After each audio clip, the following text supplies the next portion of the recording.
Hello, and welcome to Workhorse Wrestling Network. You're gathered with us tonight for the Cookout podcast, where we will not be talking about what's cooking up in the world of professional wrestling. Because tonight, we are talking football. Football. Yes. We're going to, I guess, preview the upcoming NFL season, talk about, I guess, each team a little tiny bit and touch on mostly the division winners. So if you're here with us, we appreciate you. I know we're a little off topic from normal, but hey, got to mix in some stuff for some other people sometimes and stuff we like to talk about. So we all like football here at Workhorse Wrestling Network. All the workhorses are football fans. Unfortunately, there will be no CM tonight, and Anika may join us at some point. She does have to work, but she said she would try to come in and join us so she can big up her Jags, which unfortunately I don't think are going to be very good this year. We'll save We'll her have, division for last in case she shows up. we'll have to see. I mean, the addition of Travis Hunter can't hurt them. So, I, I mean,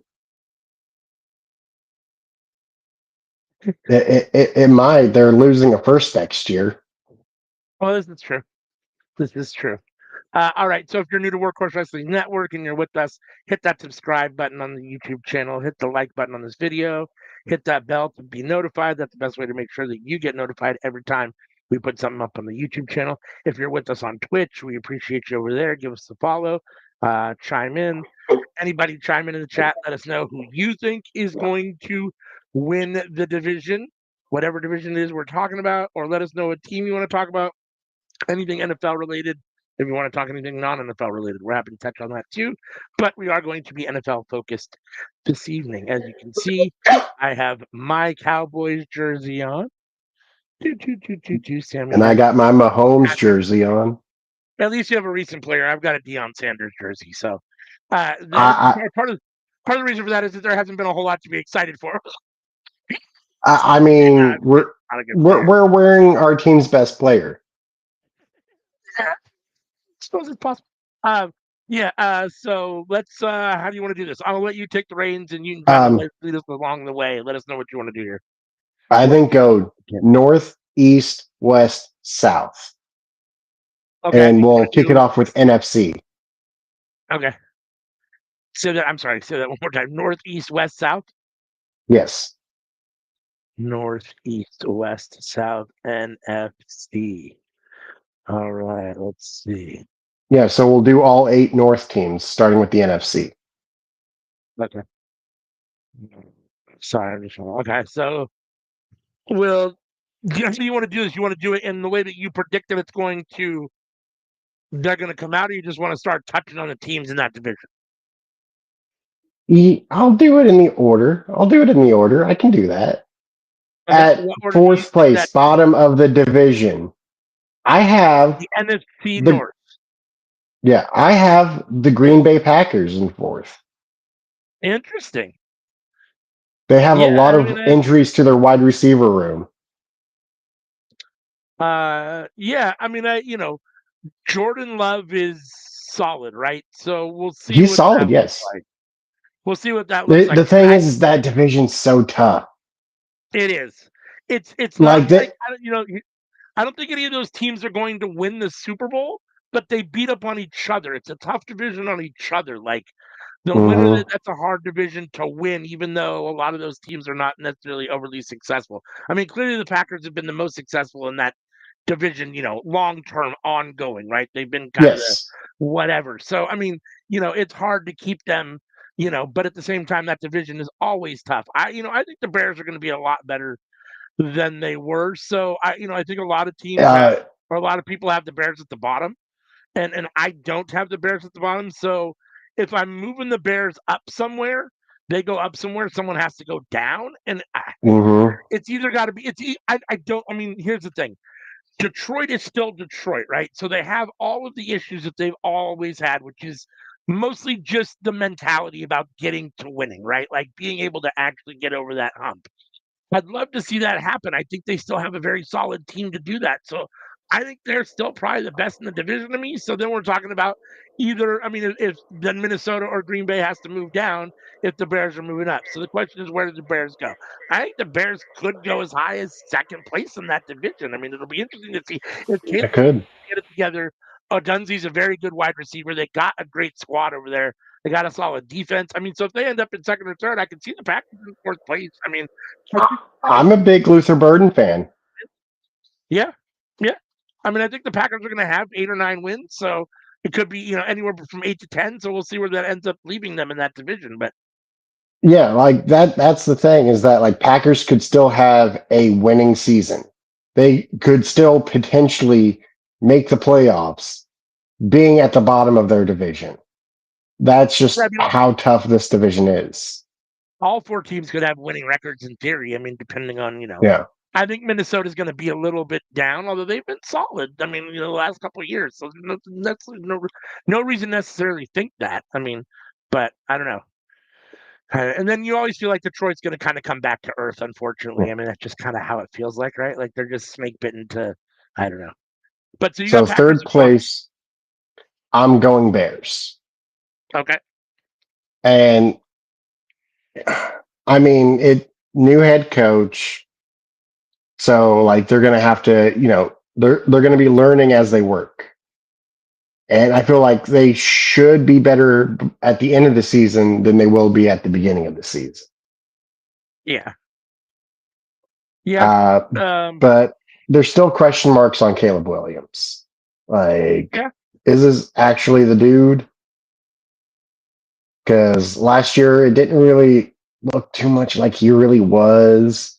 Like it looked like he might have been the sixth best quarterback in that class. Yeah. I mean, at times I suppose that's possible. I mean, that might be a little bit harsh, but I think he's Uh, one of those guys that has great potential, and I think it's just a matter of can they get him? Can the additions they made to the offensive line in free agency this offseason hold up and actually give him some mhm. time to throw the football? If that happens, then I mean, in my opinion, almost 90% of how good a quarterback is how well the offensive line holds up. That's really what it's about. You're not an NFL quarterback because you have no skill, right? I mean, everyone that's a starting NFL quarterback, there's only 32 of them in the planet. They're all really good, and especially if you give them time. And you've seen that over the years, like on teams where guys win with like a Joe Flacco or a Trent Dilfer or some of the other quarterbacks that have been backups their careers that come along and they win a Super Bowl because the offensive line is really solid, and then you get to see what they can actually do. At least enough to why they're in the NFL. Let's put it that way, right? So it's all about offensive line. If that offensive line can hold up, I think Caleb Williams can be very successful. They have a lot of talent at the skill positions. They just have to see how that offensive line holds up. I mean, and that's a tough division. I mean, we'll see. And Caleb Uh, Williams definitely with a young quarterback, you never know, right? So yeah. anything The can happen. interior O line looks really good. Like it might Yep, be the best in the NFL. It's the tackles that I'd be a little worried about, and we'll see how that works for him. yeah. I mean, I don't know. I think they But could surprise people. They could end up at the bottom of that division again, but I think they'll be closer to 500 or over 500. So I think that puts them mhm. somewhere in the middle of the division. I don't know where, but this is a tough division as far as to predict as far where it's going to shake out. Which I'm happy we're getting it out of the way first. I mean, Uh, sec- I'm looking here. They predict the Bears to win Week 1 against Minnesota, which is interesting. That's a division game. Week 2 against Detroit, that's a division game. They've got them predicted to beat. This is I forget who this is. That's Sports Illustrated. Has them predicted to beat my Cowboys Week 3, lose to the Raiders Week 4, lose to Washington, beat the Saints, and then they lose one, two. They lose to Baltimore, Cincinnati, the Giants, Minnesota, Pittsburgh, Philly, and Green Bay all in a row. They've got them going on a 6-game, 7-game losing streak right in the middle of the season. So, I mean, that seems a little harsh, but if they can avoid that, I mean, I think they'll be okay. I mean, they've got SI as mhm. finishing at 7-10. I think it's probably going to be closer to 9-8 or 8-9. I think, but we'll have to see. I If mean, they are at the bottom of their division, I think that they have to look at maybe Caleb Williams isn't the guy. I suppose that's possible. Hey, there'd be plenty of people that I think would be happy to take him if he's depending on what they're asking for in trade value. I mean, in Yeah. return. So, all right. So who you got So next? Packers, Bears. Second, Yeah. I am actually going to go with the Lions. So you get Minnesota winning this division this year, huh? I do.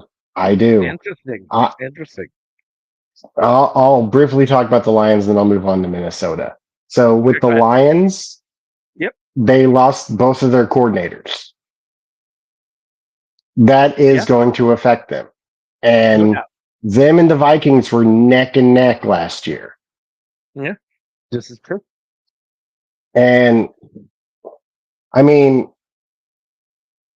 everybody thought Sam Darnold was a bust. And honestly, he might actually still be a bust because he was playing with the Vikings.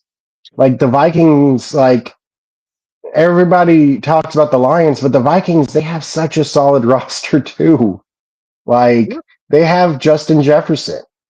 And like wasn't Justin Jefferson out like several games last year and they Uh, still performed well? I think so. I Like think he missed a few games. Yeah. that team is crazy. And like I thought the biggest thing to hurt them was Jordan Addison's suspension, but Jordan Addison's only getting suspended for 3 games. Right. Like that, a drop in the bucket. Right. Yeah. I, Yeah. I, Minnesota's hard to predict. I mean, they have the ability. Sam Darnold, I still think is kind of an unknown commodity. I mean, I think I well, think Sam last year. Darnold's not there anymore. Oh, you're right. I'm sorry, JJ McCarthy. Obviously, as a Yeah, rookie, you're right. Replacing Sam Darnold with JJ McCarthy, right? So, but JJ's had a uh, year on the bench to learn the playbook, so he should hopefully be able to go out there and perform what needs to be done of him. He's yeah, had a year yeah, to study. yeah. A year's not a lot of time in the NFL, depending on what your comprehension level is as far as the actual thing. And there's something to be said for reading all the books you can, studying all you can, and it not I mean, you still have to get out in the field and do it, right? I mean, there's nothing for this. There's nothing can make up for the actual speed of the repetitions on the field in the NFL, right? So, um, If we'll JJ have can to be see. better than Sam Darnold, I think they win this division. Yeah. Yeah, no, I mean, I think that's probably good. I think that's probably true. No, again, I think all these teams are going to be right around 500 or over 500. I mean, they could easily be, 9 or 10. They could easily have 9 or 10 wins, the Vikings, when it comes down to it. I mean, looking at their schedule. So, I mean, I don't, it's all really going to, again, it's all going to really rely on that offensive line giving JJ McCarthy the time to develop as a quarterback. Because even though he's had the year to sit, he's going to be developing on the field in real time. And that's difficult. I mean, you see that with all essentially rookies or young quarterbacks or guys that eventually get their chance. I mean, the Jimmy Garoppolo's when he goes, when he came Mm-hmm. to San Francisco after being, on the bench for 4 years for Tom Brady. I mean, he had those same struggles. You think, oh, 4 years behind Tom Brady and he had time to play. But it's different when you're the man and you're the guy that actually comes in and all those things. So we'll see what McCarthy can do. Now, again, this division is going to be very tough. So you got Minnesota winning this division. Huh? Interesting. Poor Detroit, right? I mean, it was like, I mean, if you accept this, it still sounds like they could potentially have a shot at the wild card. So if they're in second place, they got a shot at the wild card. But man, I mean, like for a team that doesn't have a whole lot, hasn't had a whole lot of hope over the years, and these last, I want to say 3 years or so, 3 to 5 years has been much more hopeful. And it feels like they were almost there last year, and then now they're back to the middle of the pack, maybe again, at least a year. Well, second isn't necessarily middle. I guess it's still top end of that. But yeah, I mean, it's they won the division last year, right? So And um, I could be very wrong. Like the coordinators they got could be very good, and there's no, you know, obstacle to overcome with that. But I'm just going off of the suspicion that because they lost their offensive and defensive coordinator, that there's going to be a little bit of growing pains into the season. yeah, they've got the Vikings beating Detroit twice. So I don't know. They've got them losing to Detroit in Week 9 and beating Detroit in Week 17. So I have a feeling Hmm. this division is going to come down to the very end of the season because it's going to be so close. I think all these teams are going to be very close, neck and neck, as far as what their records are. So it'll be very interesting to see what happens. I think there's some. I don't know. I'm not a math expert, but I think there's a way all four teams can end up at or over 500, which would be very interesting because that's a tough division. Do you agree with my list? I mean, I'm okay with it. I mean, we can talk it out and basically come up with a joint list. I think I might have. Well, you had Chicago at 3, so I mean, I wanted Chicago a little higher. I mean, I hate putting the Packers at the bottom just because they're the Packers, and even though they're kind of an unknown commodity, Jordan Love is we know what he can do. That's for Mm-hmm. sure. And there's something to be said for the mental dominance I feel like they've had over that division just for the years that they've been in that division. And like as soon as they start to get good, people get scared. Green Bay is one of those teams that like if they show any life of being good, everyone gets scared, right? And if you start, so I could very easily see them not being last place. But then I don't know what that means for the other teams in that division because I think they're all really good. So I mean, that's I don't know, it's tough. I mean, if they're at the bottom of that division, that division was even more solid this year than they had been. I mean, in the past. I mean, the Bears have been bad for a while. I mean, they've been better the last couple of years, but just in general, because that's the Packers finishing fourth is definitely wow.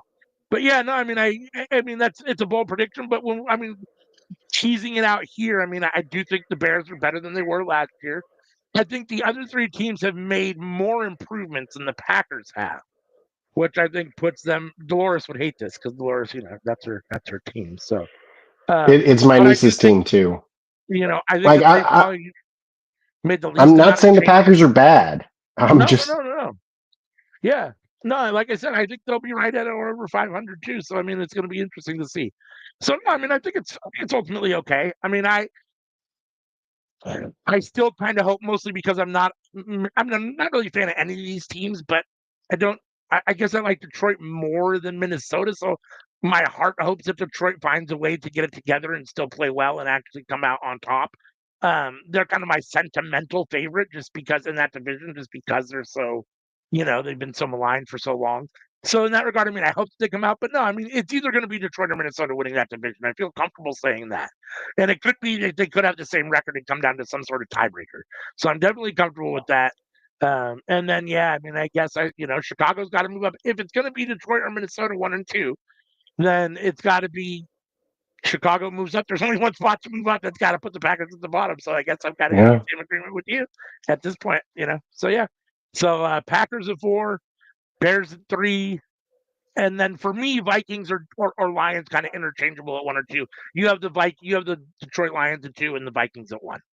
So I think it could go really either way. In fact, I predict they're probably going to have roughly the same record. I can see them both being 10-7. So Mm-hmm. All all right, right. what's next? What we So got? AFC North. AFC North. All right. That's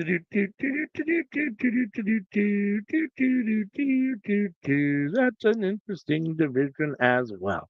That's always a tough division. I I was optimistic that Cleveland may be better, but nothing I've heard coming out of Cleveland camp about Shador makes me overly excited, unfortunately.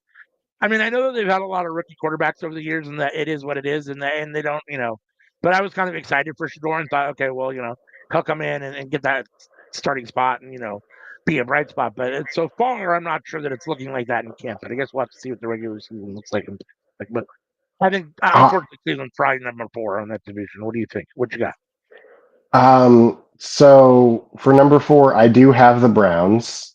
Yeah. I think they made really good draft picks. I like Mhm. Carson Schlesinger, their linebacker that they drafted. I also like Mhm. Mason Graham, the defensive tackle that they drafted.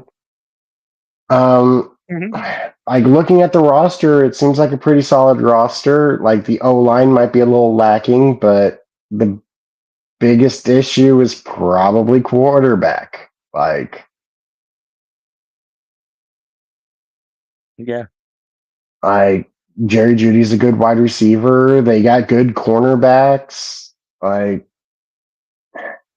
It Yeah, sucks because, like, looking on paper, it's a good team. All the pieces are there, but I mean, let's face it, they drafted number 2 overall last year for a reason, and I don't feel like those problems have completely been fixed. Like, they're sad yeah, to say. yeah. No, I think that's probably a fair assessment. I mean, unfortunately, that culture of losing there is entrenched, unfortunately, and it seems hard to get away from. It doesn't seem to really matter at this point, at least for as long as I can remember now, who they bring in or what they really do. Unfortunately, I mean that they've had guys that I thought were going to be. I mean, if I'm not mistaken, they drafted Baker Mayfield, right? And so I thought, okay, well, Hmm that's the guy that's going to turn around that franchise, and obviously that didn't happen. And He now he's won them a Tampa playoff Bay. game. Now he's in Tampa Bay doing everything that Cleveland Expo wanted him to do, right? I mean, Hmm so the question is, I mean, I think it's probably fair to say that top to bottom, Tampa Bay is probably a better franchise, better run, all those things, and that's why he's probably being more successful. They've got a better offensive line, all those things. But it's still interesting to see. It's one of those things where like you draft a guy and can't make him work, and he goes somewhere else.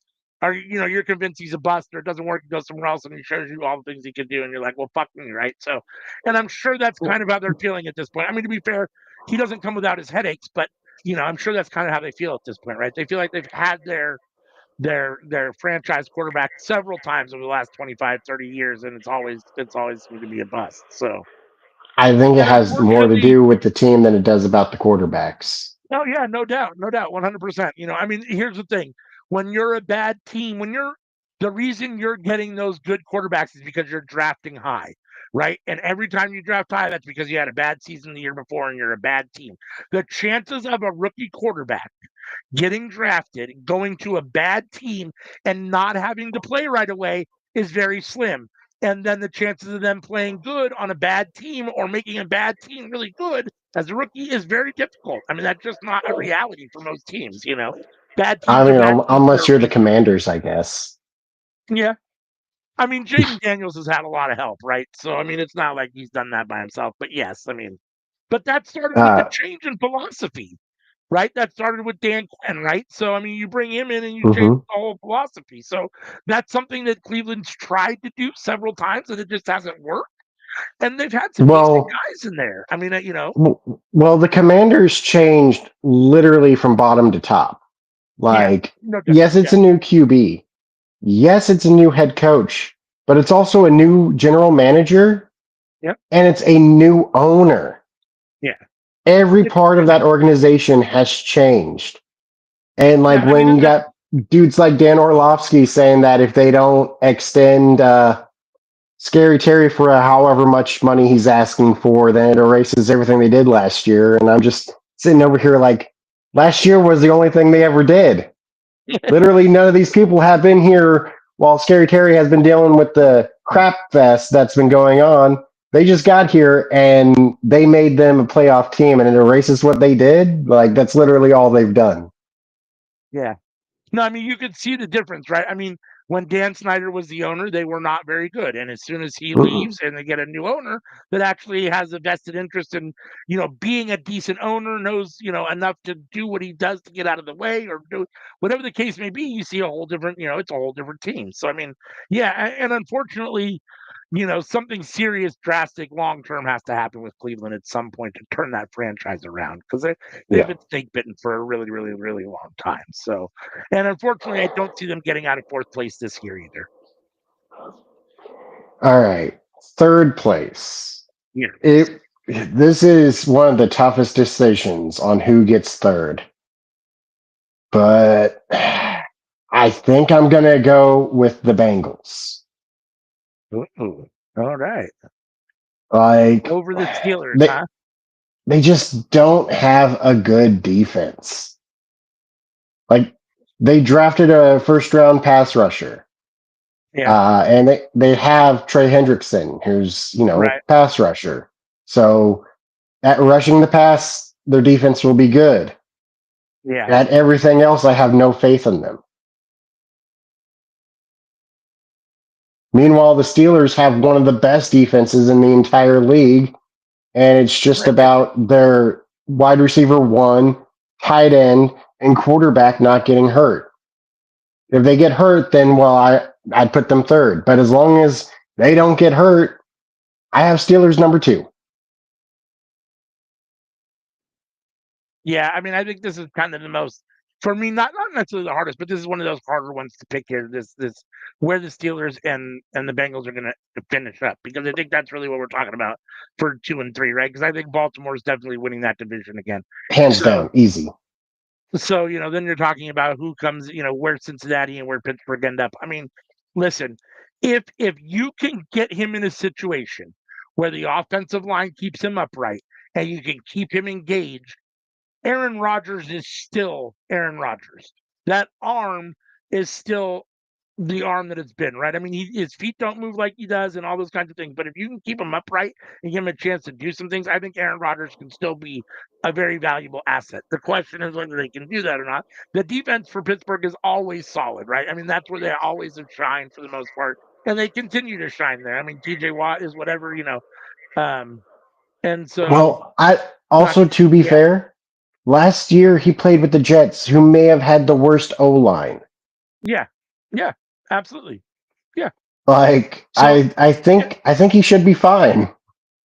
yeah. No, I mean I think he should be too. I mean he's Aaron Rodgers for a reason, right? I mean he's a Hall of Famer. I mean whether you like him or dislike him as a person, right? I mean he's been a solid NFL quarterback for a very long time, and if you keep him upright and you give him some weapons, I think he. I mean he might be. I mean, God. I mean, Lamar Jackson's really good. Joe Burrows is solid, but he might be the best quarterback in that division as far as if you can keep him upright and let him have an opportunity to do what Aaron Rodgers does.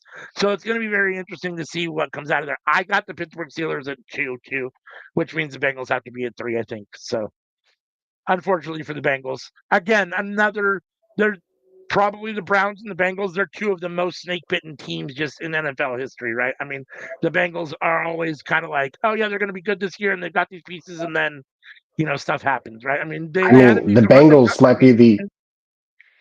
the Bengals might be the team with the worst owners, and that's in a league that has the Browns owners as well as Jerry Jones. So, like, for the Bengals to have the worst owners, at least I think, really says yeah, a lot. yeah, yeah. I mean, I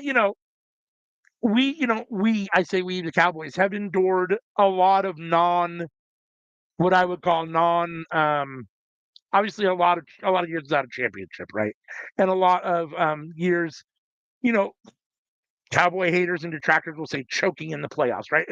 Finishing probably shorter of where they should have based upon their skills over a lot of the years in the past. That being said, we've won that division numerous times in the last 30 years. We've been in the playoffs numerous times in the last 30 years. It's not like we're not the Cleveland Browns. We're not the Cincinnati Bengals. So, I mean, I mean, we're not winning Super Bowls, but we're not those franchises either. So I mean, it is what it is. I mean, I'm not a big Jerry Jones fan either, but I'm not, I don't know that I consider him one of the worst owners in the league.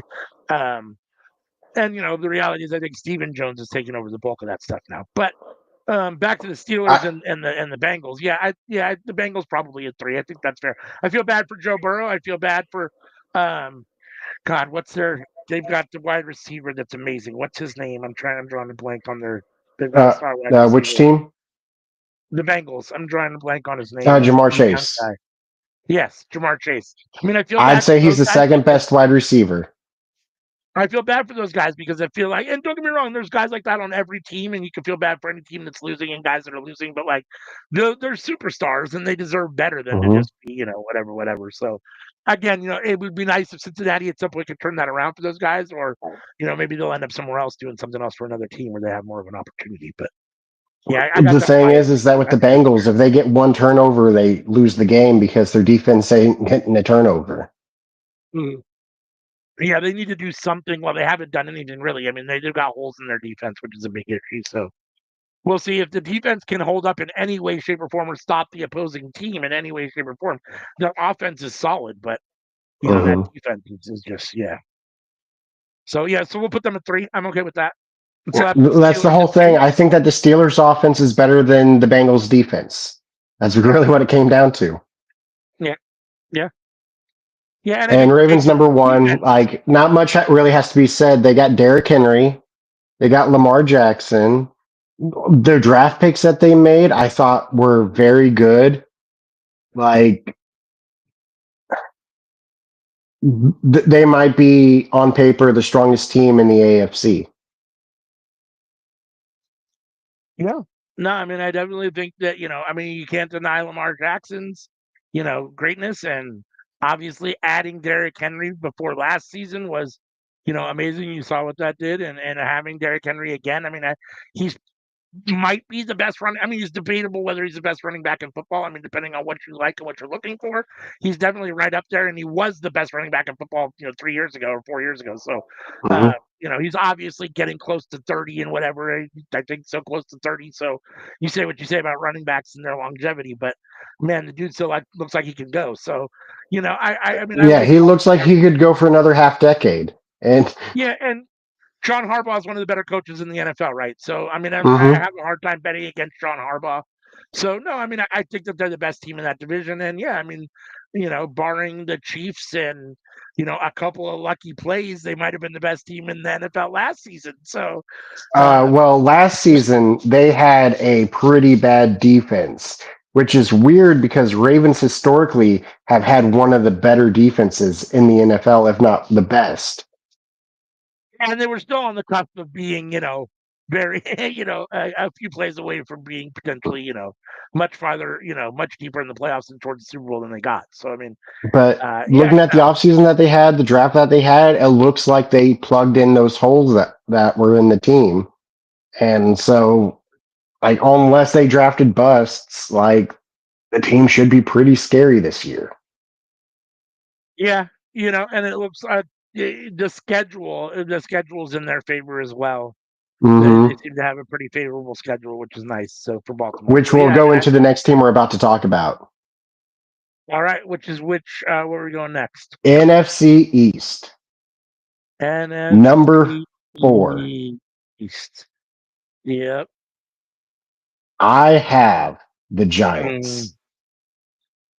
good. I thought you were going to say the Cowboys. I've over the last like 2 months, I've seen about 15 people put the Cowboys in the fourth spot, and that just makes me sick to my stomach. There's no way we're going to be the fourth worst team. We're going to end up in the fourth spot. But yeah, no, this is again, we talk about every division being tough. Historically, this has been one of the tougher divisions in the NFL. Giants defense looks crazy. Like, it is insane. And that's I agree. really the reason I have them in fourth. Like, if you're not looking at the schedule, I might have put Yeah, yeah, Cowboys fourth. But when you look at that schedule, yeah, like, the Giants might get away with a 0-17 record with how difficult their schedule is. yeah, yeah. Like that I mean, it's going to that's not be going to be fun.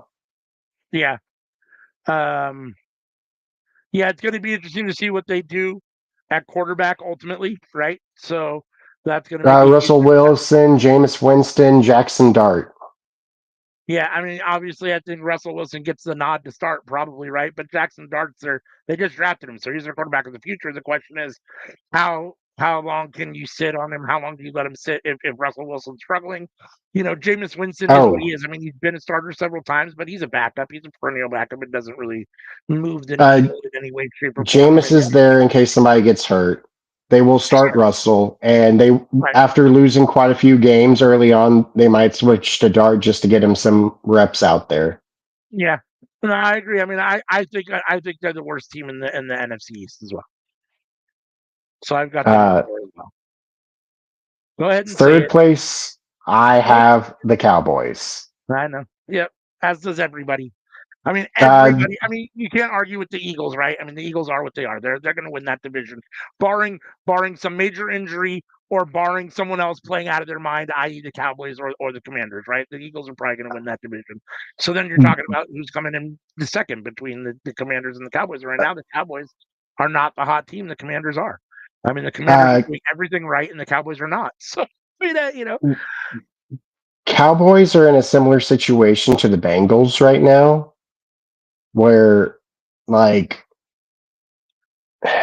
who's the second best player on the Cowboys defense? I mean, that's a really good question. I mean, I'm not totally sure at this point. I mean, there's a lot of other guys that are solid. I mean, I think it's Travarius Overshown. Ward. I I think mean, Travarius Ward is the second best. I mean, I'm not, that's a tough question. I don't know. I mean, there's a lot of solid guys, and the defensive guys come back. I mean, if Diggs comes back healthy and good to go, I mean, Diggs is a very solid defensive back. If Overshown, who showed a lot the last 2 years, comes back and is at 100% from the knee injury, he looked like he was about becoming a superstar when he went out with the knee injury. The defensive line, that guy Donovan in Giguzi or whoever they drafted Mm-hmm. in the first round. He in preseason and camp has looked amazing. Like everything I've read about him, they've said, and that I saw in the one preseason game, he looks like he's going to be. They're. I'm going to say this in the most bizarre way. Jerry Jones and Stephen Jones are feeling much more comfortable not sitting across the table from Micah Parsons because they think they have Donovan, which we'll wait and see whether that happens or not. At the same time, the goal, in my opinion, should be to have them both on the field at the same time, put one on the left or one on the right, and let him fucking have a heyday on the quarterback. So I don't understand how, as an organization, you don't re-sign Micah Parsons, but this is something that Jerry Jones has always done. As a Cowboys fan, this is something you're used to. I think that the Cowboys have, unfortunately, in some situations, I'm not a big Dak Prescott fan. I think he's a solid quarterback. I think when he plays fine, for the most part. I think when he's going good, he's probably somewhere between 9 and 15 in the league, which is fine as far as ranking amongst the 32 quarterbacks. Try right there in the middle somewhere, and that's when he's going really good. And that's fine. It just I personally, as a Cowboys fan, I would like to continue to look for that exceptional guy. And a lot of teams never find him. And maybe there isn't, in theory, someone out there better than Dak Prescott. But I just, the idea of it feels like we've I done it think that there's already. probably four in this upcoming draft. Yeah, I mean, we've done this before. I mean, I feel like as much as I like Tony Romo and I was a Tony Romo guy, I feel like we kind of settled on Tony Romo. I think there were chances that he probably could have gotten a better quarterback during his tenure as well. So, I and now mean, Dak Prescott. So, I like my CeeDee Lamb. I like getting George Pickett. I think that's very solid. We'll see if Pickett can push the ball down the field a little bit. Take the top off a little bit because he's got some speed. If they can do that, their wide receiver core is solid. The running back is where I'm concerned. They basically have four running backs in their room right now, and none of them are. I mean, I guess Javonte Williams and Miles Sanders are what they are. I mean, they've both been starters in the past. Jaden Blues looked really good, the rookie, but I mean, none of them are what I would call at this point making any headlines. So we'll have to see what that looks like. I mean, they gave up Dowdle, which I think was an issue, which I think is why Tennessee is going to be a lot better. Um, so um, yeah, I guess this is tough. I mean, me personally, as a Cowboys fan, I'm really hoping they get their shit together. Something happens to both the Washington Commanders and the Eagles, and somehow we can squeeze it out and win that division, or at least end up in second place in the wild card. That's the hope. But as of right now, on paper, the Cowboys probably belong in the third slot. It's very disappointing that uh, they belong in that third slot. I mean, my last name is Jones, but I'm not affiliated with the management of the Cowboys. But the way I would have done it is I wouldn't have re-signed Dak. Yeah, He's the highest paid quarterback, and yeah. like that's a He lot never of looked good money. like that. And with I the agree. cap looking like it is, like Cowboys can't even afford to re-sign Micah at this point. Looking at the cap, I don't think that there's room. And I would have signed Micah Parsons last year and saved about $10 million on that deal. Like if you do get a Micah deal done now, it's going to be $10 million more than it would have been a year ago. Yeah, no, I agree. Yeah.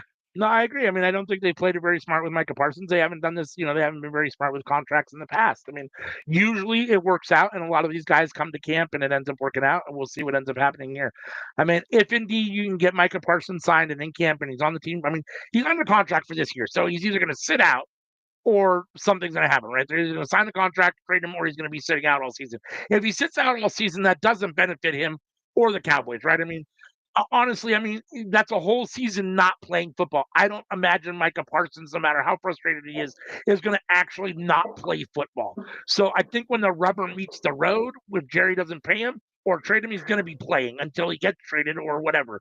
And then in the I offseason, he's mean, going to if I was Micah, I'd probably sit out.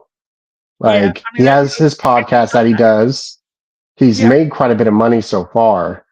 And yeah, like it's just what about he's that. going to And make this year is pennies compared to what he'll make next year because he's probably looking at $250 million deal for any other team.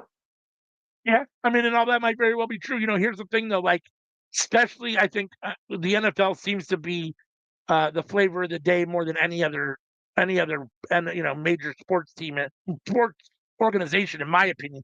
And a whole season of not getting to see what he does and seeing what other guys does, the next team is going to be less likely to want to put up maybe as much money because we haven't. Now he's been sitting for a year. What's he look like? What's he going to do? What I'm saying? Coming off an injury as well. So like, I mean, some of this is all, I mean, so I don't know. I mean, I think he'll end up playing for the Cowboys this year.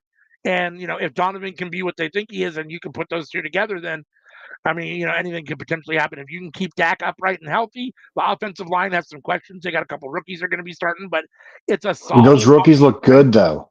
They do. They do. It's beyond, I mean, they have, and beyond that, they have some solid, the other three guys are veterans. So, I Like mean, the offensive line should be good. I mean, when it comes to a complete line, they might have the best complete line. Where, like I said, with the Bears, they might have the best interior, right. like interior and the tackles. I think Cowboys might have the best line.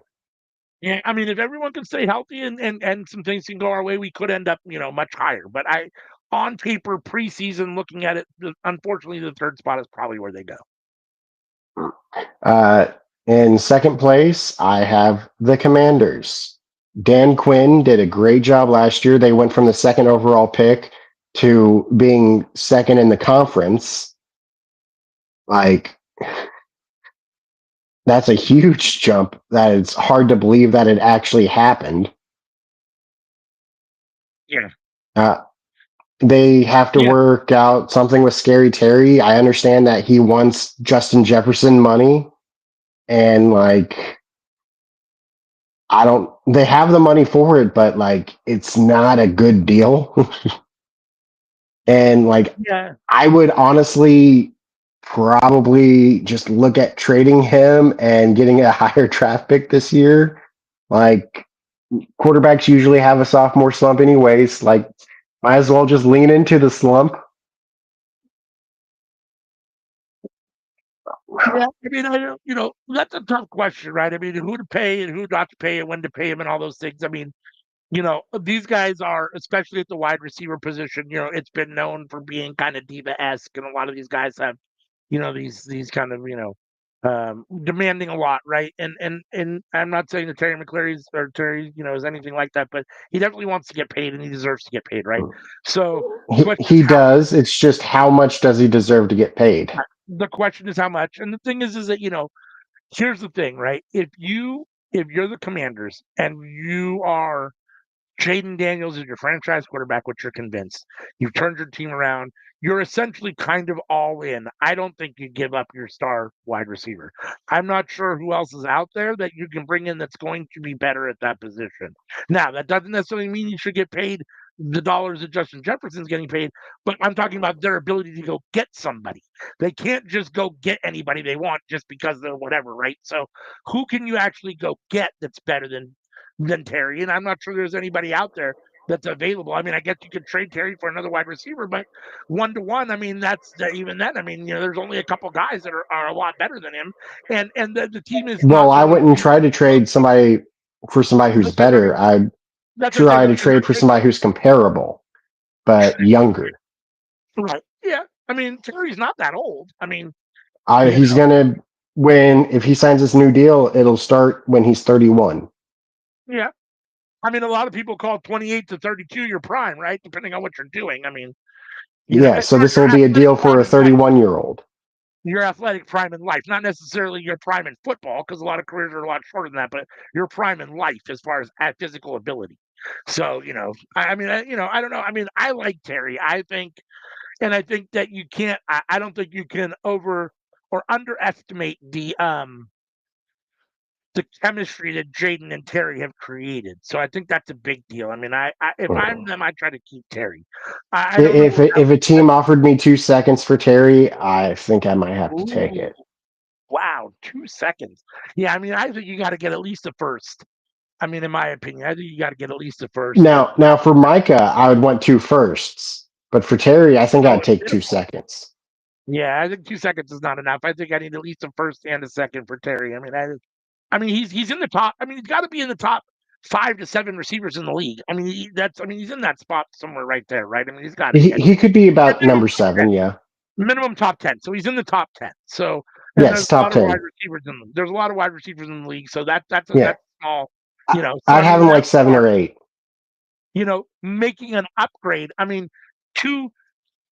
I guess the question is, what do 2 seconds get you that having Terry McLaurin doesn't, other than the money? That's the only difference, right? Is potentially overpaying for a guy. But the reality is that a lot of teams have to do that. I mean, you know, you know, Terry love would be great for a win now team, but you just got a rookie quarterback. Why are you wanting to be a win now team? You should be a let's win for the next 5 years team. well, except when your rookie quarterback looks as phenomenal as Jaden Daniels does. I mean, it's like, what are you going to wait for, right? I mean, if he's ready to go now, he doesn't need 5 years. In theory, at least it doesn't look like that. So, I Give mean, Jaden Daniels a deal like Patrick Mahomes got. Like you give him the biggest deal in NF history for a decade, and you try to win for the following 10 years after it. no, I agree. 'Cause I mean, it's worked out for the Chiefs. yeah, And I Jaden mean, Daniels reminds me a lot of Patrick Mahomes. they have won. The Chiefs have managed to win a lot. I mean, the Chiefs have it. Well, okay.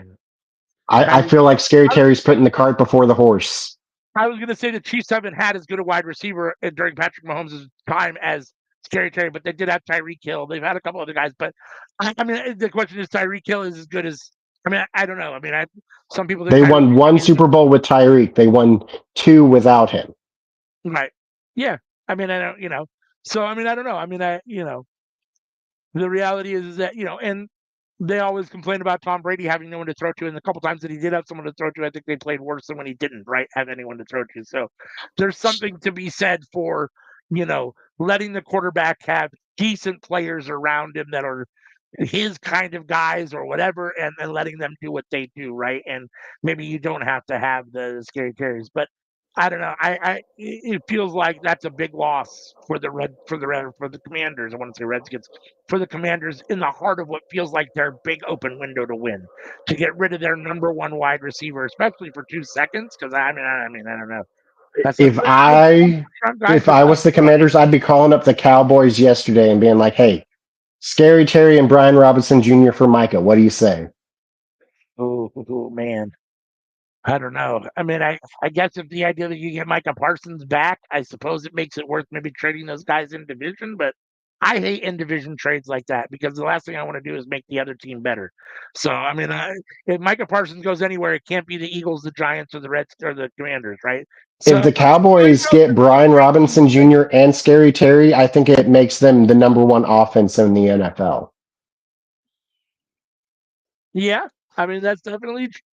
I think that's probably true. I mean, it could be true. I mean, it'll be on Dak's shoulders. I mean, he'll have to go out and earn that, that prime money that he's getting. We'll see how good he could potentially be. But yeah, I mean, it would be nice to have a Brian Robinson in the backfield. I mean, the backfield is definitely, in not up to what it's been, with prior years. And obviously, Scary Terry would be nice. I mean, then you'd have Pickett and Terry and CD. I mean, it would be a nice little receiving core. But again, I think they're going to get it done with Micah. I don't think Micah's going to end up actually going anywhere. I know he's frustrated, but I think they'll work it out. At least that's my hope. And then number Defense one wins is championships, God damn oh, it! So we need some defense. yeah, yeah, yeah. But offense can get you to the playoffs. Yeah, no doubt. Number one. Number one is, of course, the Eagles. They had the best defense last year.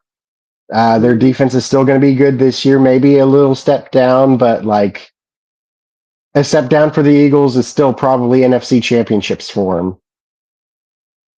Yeah, unfortunately, you're probably right. I hate the Eagles. I mean, I hate it I equally mean, as I've said it before. fan I'll say it again. I think it's the worst fan base, but the team and the players, like, they're good. The team and the Yeah, players are good. Fan base sucks. yeah.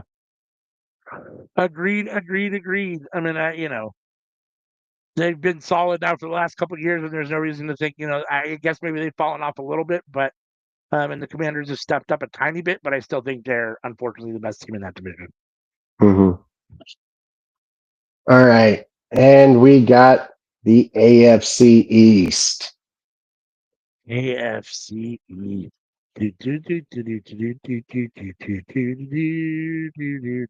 So, who you got at I number might four in the surprise you with AFC? my list. Who you got at number four in the AFC East? Number 4 is the Jets. Yes, I agree with that. I agree with I that. like the idea of Justin Fields. We'll see what he has. But a mobile quarterback on the Jets, I think, makes a lot of sense. And I think that for the upcoming draft, they should draft a mobile quarterback. Like, I don't think Fields is going to be the guy, but I think this is a guy that you start molding your playbook around and you get the rest of the team to adapt to so that when you bring in the new guy, they're already ready for a mobile quarterback.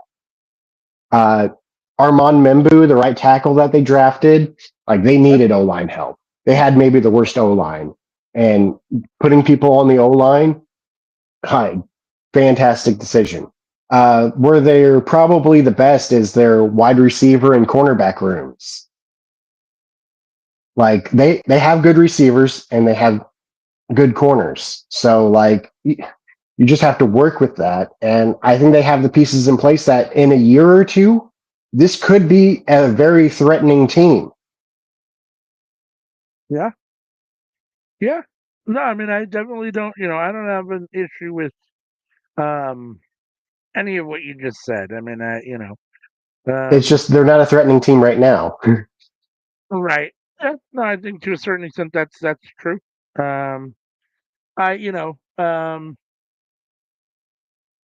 don't know. This is tough because I don't think the Jets overall, again, they're another one of those teams that kind of has a losing culture and it's taken them a long time, or for a long time they've had, substantial losing issues. And they've passed on some guys and got rid of some guys that have ended up being good other places, those kind of things. And the Aaron Rodgers, debacle, if you want to call it that, was that's what it was essentially. So I mean, I don't know.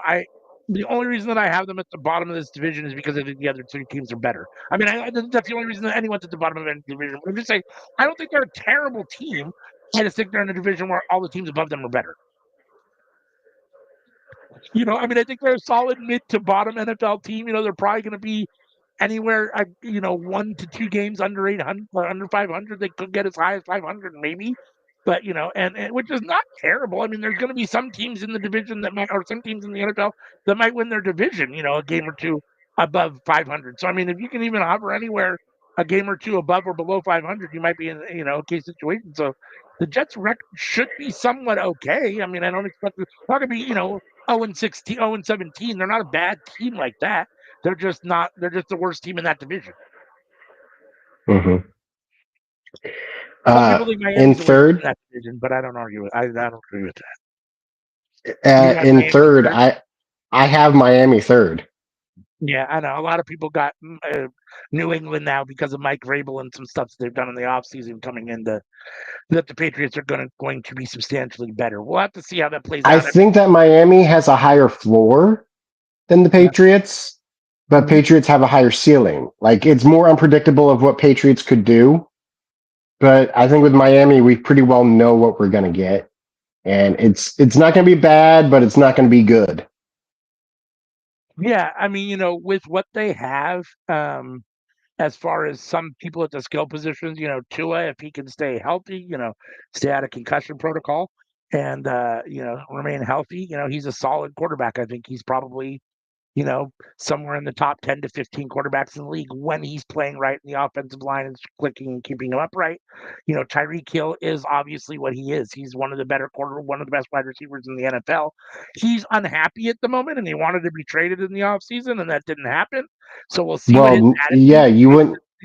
Does he not know what his contract is? Like right, he has a do not trade me contract. Like you right, can't sign a do not trade me contract and then ask to be traded because you're the one who demanded that contract. right. So I mean, we'll see how happy he is and what his attitude is like, and if he's engaged enough. I mean, him and Like that's Jalen the whole Waddle. reason he signed with them over the Chiefs. Yeah, Like the Chiefs wanted a contract to where they could trade Tyreek, right. and he was like, "No, I want that high guaranteed." And it's like, Yeah, well, like the yeah. Well, guarantee I mean, like is good for injury, but it's also bad if you ever want to get traded because like the team still has to yeah, pay you that money.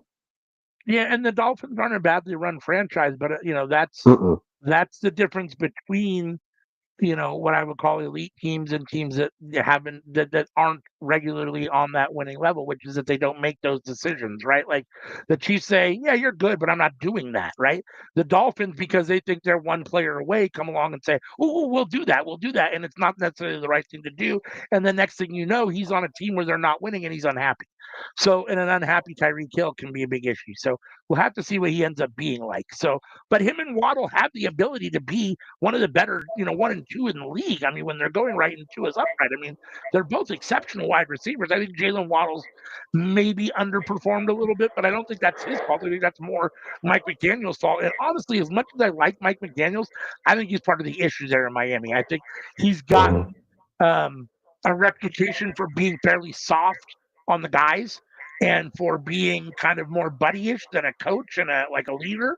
And I think that probably shows a little bit. So, yeah, I mean, I really hope my wife is a Dolphins fan, and I watch a lot of Dolphins games, and I've come to really like Tua, and I like Tyreek, and I like Jalen, and there's other guys on both sides of the ball that I really like. So I hope that they end up doing better, but unfortunately, the third spot's probably. I mean, they're either gonna, if the Patriots can get it together, like everyone thinks they will, then the Patriots will probably end up in that second spot. I really hope Miami can end up in that second spot, but it's going to depend more on the Patriots than on Miami, in my opinion, where they end up.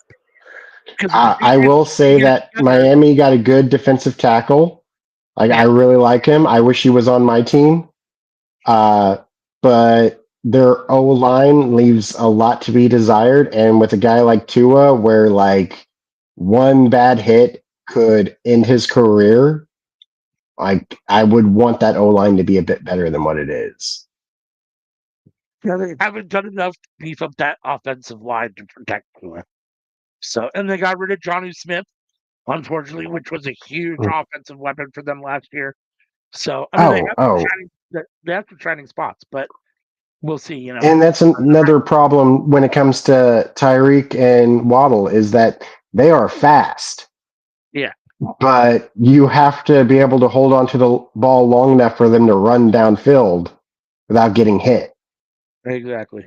Yeah, Otherwise, you're just giving them medium passes, in which case they're going to get swamped by the opposing defense as soon as they catch that ball. yeah, yeah. And I don't imagine that makes Tyreek happy when the moment he catches the ball, boom, Yeah. like he doesn't No, I have mean, time to evade. No, I mean they run a lot of screens. They run a lot of bubble screen passes. They run a lot of wide receiver flares and those kind of things because it gets the ball out to his hand really quick because their offensive line can only hold them, for 2 or 3 seconds, right? So, and unfortunately, that puts Tyreek and Jalen, especially Tyreek, is the fastest guy on the team, getting the ball a lot of times either parallel to the quarterback or even behind the line or just a liner, a yard or two above the line of scrimmage, and then he has to try to make something out of nothing, essentially. So and that can be extremely difficult. I mean, yeah, I mean, the amount of times that he's getting down the field and actually getting to use his speed and the ball is where it should be, seems to be not as often as it could be. And that's why he's unhappy. So, but again, that's, you wanted this, like you said, you wanted this contract. This was a team that was willing to give it to you. I mean, Miami has been one of those teams that's been, roller coaster. They've never, they've been really good in the past a long time ago. They've had decent seasons, here and there throughout. It's not like they're just a terrible franchise, but they're also not what I would call, a premier franchise in the league either. So that's, this is kind of what you get to a certain extent. But yeah, if they, they need to do, they really should have done some stuff to address the offensive line this offseason, which they did not do.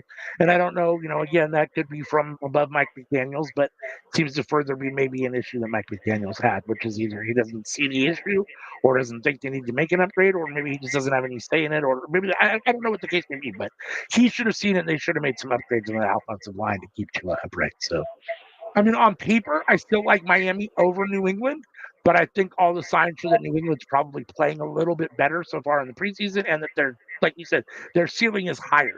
So if they can get it together, they might end up in a better situation than Miami when the season's all said and done. But Briefly about New England, Christian Wilkins, dog. Drake May, I'm very positive about him. The left tackle that they drafted, like listened to Will Campbell talk when he got drafted about like willing to just die on the field to protect the quarterback, and it's like, love that dude. yeah, Like, does he have T-Rex arms? Yes, but he will hold on for dear life to make sure the quarterback don't get hit. right. Yeah, no, I mean, they've done some good stuff, and I think the biggest thing is obviously Mike Vrabel, and I think he's a solid coach, and I think he's got that Belichick mentality to a certain extent. He's obviously from that Belichick tree, right? And that's and so I think they're going to benefit a lot from having Vrabel. People talk about talking heads talk about how much of an impact a coach actually has, a manager or whatever. When it comes down to it, I think they're probably good for a couple losses or a couple wins every season, and I think Mike Vrabel is probably good for a couple extra wins a season. A play call here or there that turns the game. Those kinds of things. Going for it on fourth down or whatever the case may be, that have the ability to turn that season around, and that. That's I think for me the big glaring difference right now between Miami and New England for who ends up in that second spot behind Buffalo, because I think Buffalo is pretty much the top of that division. Um, Behind Buffalo is really Vrabel versus McDaniels, in my opinion. I think Vrabel's a better coach, so I think that's really what Mm-hmm. it boiled down to. So Personally, yeah, I think that they should do a trade with somebody, maybe the Panthers, and bring in Adam Thielen. Like, Adam Thielen's old, but he's very serviceable, and I think that would just give them the slight edge that they'd need of having another receiver and a nice, yeah, reliable slot guy. Seems exactly what they would need of being able to just do a short to medium pass, run it out to the out of bounds, and Thielen would be a perfect dude for that. yeah, And I yeah. think No, that would definitely bring them over the edge over Miami for certain if they had a dude like I mean, that. I like Adam Thielen. I mean, I don't know, what his availability is or any of those kind of things, but I mean, he can help any team he would be on. I would think so. I mean, and Drake May needs probably veteran, solid wide receivers to help. I mean, having a rookie quarterback is going to, or rookie second year, whatever he is going to, obviously have its up and down, their ups and downs, right? So Yeah. as And good as I'd imagine you solid. could probably get Thielen for like a sixth round pick. Like, Yeah, again, I mean, that remains to be seen. I mean, I don't know, but I mean, I can't imagine it would cost you a whole lot at his age. And his no. skill outweighs probably what you'd have to pay for him. But again, that means the team that has Oh, Patriots have so money. much money. Yeah, Patriots have the most money in the league.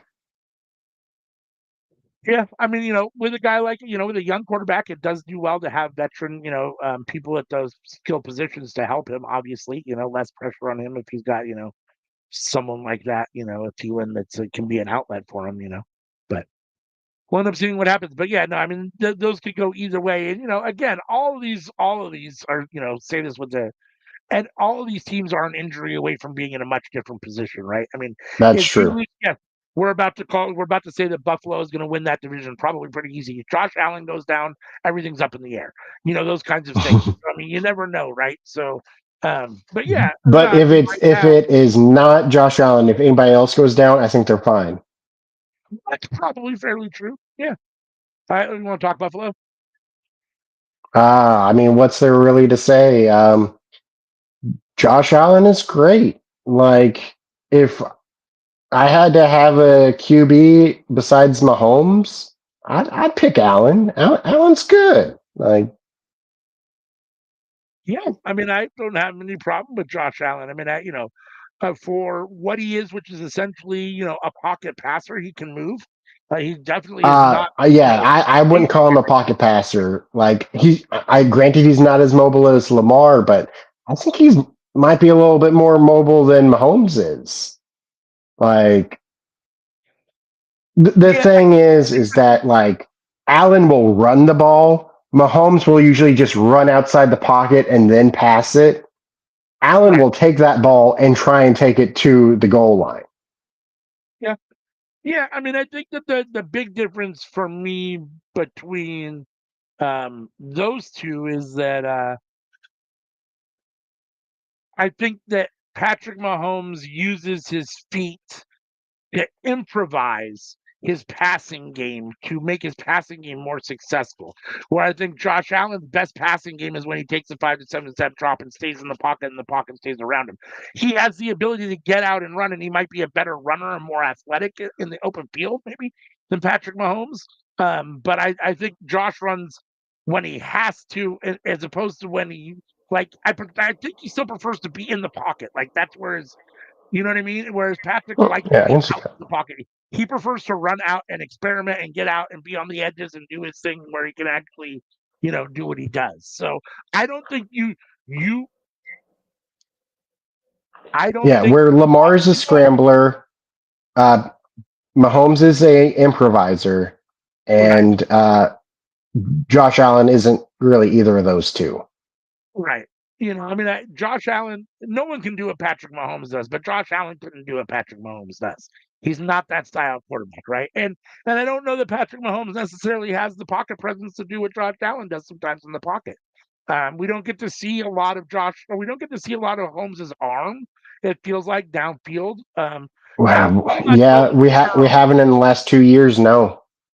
I'm still not 100% clear on how strong his arm actually is. I mean, when you had Tyreek, you had some big plays, right? And you had Mhm. and it looked like, but at the same time, a lot of the offense is not necessarily big play offense. And that's because you haven't had a lot of big play wide receivers. So, Well, I mean, if I you don't, go back 3 years ago when Mahomes had that MVP season and he passed for like 5,000 yards and 50 touchdowns, like right, yeah, we can use that, but like he hasn't done that the last 2 years. So yeah, it's sort of yeah, a what have you done for me lately?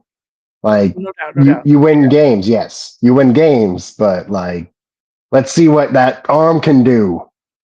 Yeah. No, I mean, I think it's fair to say that Josh Allen and Patrick Mahomes are in the top five of the league. I mean, you can put them maybe 1, 2, you can put them three, depending on what. That's all debatable, but they're definitely both top five. So, Mm. at least in my opinion. So, They're I got top five and they're not 5 or 4. no, that's true. Yep, no, I got Josh Allen winning that division. Or I got Buffalo winning that division as well. All right, what's next? Up next, we have the West. Are we doing AFC or NFC? NFC West first, right? Yeah, we do NFC first. All right, yeah, that's right. So, This might be controversial, but I got yeah, the Seahawks. you're not the only ones. I've heard that from a couple other places. I mean, I don't know. The Seahawks definitely have. They seem to be one of the more. I don't know.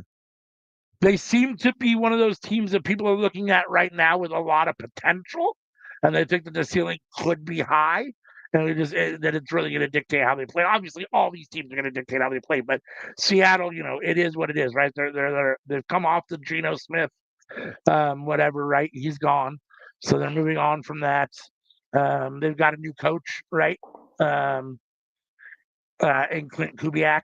Um, And so this was the the offense, easiest decider for me, too. right? Was it interesting? Yeah. I mean, I don't know. I mean, Listen, they also don't have Debo anymore. I mean, not Debo. They don't have DK anymore. They right? don't have Tyler Lockett anymore. They're bringing in Cooper Cup, who a lot of people don't really have much faith in. Yeah, And JSN, like, he's very promising, and we'll see what the season can do. But, like, I don't know what to think about them until we actually really see the season go into full swing. Right. Okay. So you got So three they then. have an unknown commodity that could ball out and bring them above fourth. Okay. I mean, I still think Arizona comes in below them. I think they're probably second or third in that division. I mean, for me, we'll talk about it, but I think that it's the Niners division to win, just in general. Well, between the Niners and the Rams. But Arizona. I mean, I could see either Arizona or Seattle ending up at the bottom, but I think it's more likely Arizona. Now, I had a real tough time with this, but I decided I will go Cardinals third. Okay. Like they've made good moves in the offseason in the draft. Cardinals are looking like a serious threat, but I don't have enough faith in Kyler Murray or the coaching staff to actually get the job done. Yeah. No, I mean, everything looks like they're doing and going in the right direction, right? It's just Mm-hmm. that it's Arizona. It's just that it's Arizona. And I just worry, again, it's one of those teams where it doesn't have the same feel as like the Cleveland or a Cincinnati, but it has one of those feels where like they don't I just don't. I don't know. It feels like they've got a long uphill battle just to win. So in general and mentality and all those kinds of things. So I think they're building in the right direction. I just don't know that this year is that right year. So I still The think they team have looks better than it's probably. looked in a long time. The team hasn't looked this good since they were in the Super Bowl. Yeah, yeah, It's just can the QB and the coach get it done? And I just don't know if they can. And that's the okay, only thing keeping them in third for me. And it was really close between them and my second place team. yeah. And See, the I've got only reason Seattle in third. my second place team is only here because of the coach, Kyle Shanahan with the 49ers. Like they lost a Like in a lot good of way or a bad pieces. way. Yeah, They lost a lot of pieces, and there's a lot being put on the faith of Christian McCaffrey coming back. And like we really don't know. Like that's an unknown commodity. And I'm just putting faith in Kyle Shanahan here because like yeah, looking at the team, I would not have this team over the Cardinals. yeah, Like they have George Kittle, but like outside of that, like Cardinals look like a better team to me. yeah. I Fred mean, Warner's the best again, linebacker. I love Fred Warner, but yeah, like, what does one piece of the defense really do for you in an entire season? Like, well, it's a real toss up. But I'm putting faith in Kyle Shanahan to get the job done.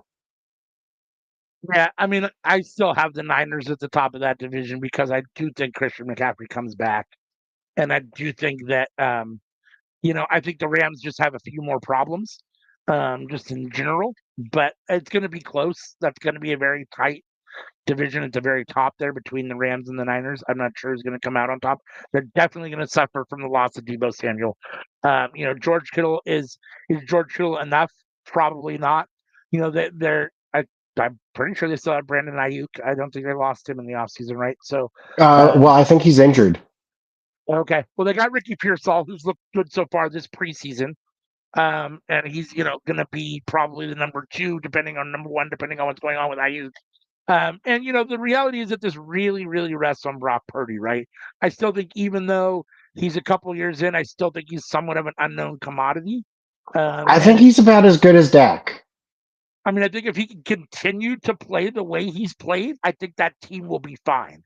If there's any kind of some sort of comeback to earth or, digression from Brock Purdy, then they're going to have some issues. But I think between the coach and if he can play solid and Fred Warner and Nick Bosa, I mean, I think they're fine for the most part. I don't know, Uh, Bosa's whatever.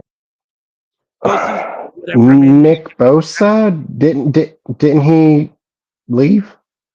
I don't think so. Didn't he? I didn't hear that. Let's double check that. I thought he went to the Chargers. I don't think so. Did he? No, no. It says he still plays for the 49ers. Am I thinking of Joey Bosa then? Yeah, he left. Yeah, his brother left the Chargers, right? He got cut or waived, and the Oh, Niners Joey were talking Bosa about left the Chargers, and they he's waived now him. They on cut him. Buffalo. I think he ended up in Buffalo. They cut him, and he was talking about where he was going to sign. And the Niners, were everyone was like, "Oh, the Niners should sign him and put Joey on one side and Nick on the other, and just let him, rain havoc." But I think he ended up in Buffalo, if I'm not mistaken. There's so many players; it's hard to keep track. 50, Yeah, 53 no doubt, among 32 teams. Like that, no doubt, no doubt. that's a lot of But math. yeah, I mean, Nick Bosa's had a couple injury issues, as is Fred Warner over the years. But if they can stay healthy, I mean, I still think that's their division, especially if McCaffrey stays healthy. That's a big if because even when McCaffrey's going well, I don't know. I'd have to look at his thing, but it feels like this is just off the top of my head. It feels like it's been a really long time since McCaffrey has played a whole season, if ever, in his career. Like, I feel like every year he's always had missed a couple games from injury, and sometimes more than a couple. So the reality is that how often can you keep him on the field? And that's a big part of because he's undersized and he plays so aggressively, right? So, and you don't want to deter any of that aggression because that's what makes McCaffrey how good he is, but it also makes him much more likely to end up with injury. So, much like every other team in the league. You lose a Brock Purdy, you lose a McCaffrey, you lose a Kittle, you're going to be in big trouble. You lose a Fred Warner, you're going to be in really big trouble. But if those guys can play well, I still think it's their division to win. I think so. I think the Rams in second and the Niners in first place. It's just I question it a little bit more heavily with how bad they did last season. Yeah, yeah, yeah, lots of Uh, injuries last season, right? I mean, so and yeah, they struggled. I mean, they definitely struggled. I mean, I expected more from Kyle Shanahan. My personal opinion is he's in the top probably three coaches in the league, top five for sure. So, in my opinion, well, and I don't I think he's as always, good as the next guy I'm about to talk about. I always expect them to do well because Kyle Shanahan's a good coach. So I tend to think the Niners are always going to be in a decent position. Last year was a really tough year, and I think kind of an anomaly. But at the same time, he's had some other down years. It's not like last year was the only down year that they've had since he's been there. So um, they've been a bit of a roller coaster with Shanahan. Honestly, I mean they've been up really Well, high. that's kind of how they do it. Like they Yeah, were in the Super Bowl in yeah, 2019, and then they were back in the Super Bowl in 2023. yeah. I think we're well. I honestly I don't know because of the next team I'm going to talk about. All right. What are we talking about? Number one, I have the Rams. You got the Rams. Like like if Stafford's injury is worse than what we're being led to believe, then they could drop. But they got a young defense that is looking to be one of the best. They have Sean McVay as their coach, which I'd probably have him as the number two coach, honestly. Like the only person I'd have above him is Andy Reid. Yeah, And on some days, I think he might be better than Andy. yeah, Their offense, they lost Cooper Cup, but they brought in Devontae Adams. So that just looks like an upgrade to me. And they didn't have a first round pick this year in the draft, but they got a first round pick next year from the Falcons from it. So, like, as much as they look like a threat now, their future looks bright too. Like, they're going to have to look at getting a new QB soon, like, probably in this upcoming draft. But, like, this year and next year, I have high hopes for the Rams. yeah. I mean, I think this team more than a lot of other teams really goes as their quarterback goes. If you can get Matthew Stafford to play well, keep him. We said this about all these teams. Really keep him upright. Give him the time he needs. He can be one of the better quarterbacks in the league. But I just Last year don't wasn't a know. good year for them, and they I know. still came the closest to beating the Eagles in the playoffs. Yeah. I mean, I still just think that this team is going to be as good as he can be. And we'll see. I mean, I like Kyron Williams in the backfield. I think he's a solid running back. Mm-hmm. Um, Yes, he you know, they've is. got, they've got good. other star players, around him. So I mean, the Rams, Puka Nakua is amazing, right? And like you said, whatchamacallit is It's hard definitely an to pick upgrade. out a weakness. Like their Yeah, weakest part is that their quarterback is old and maybe hurt.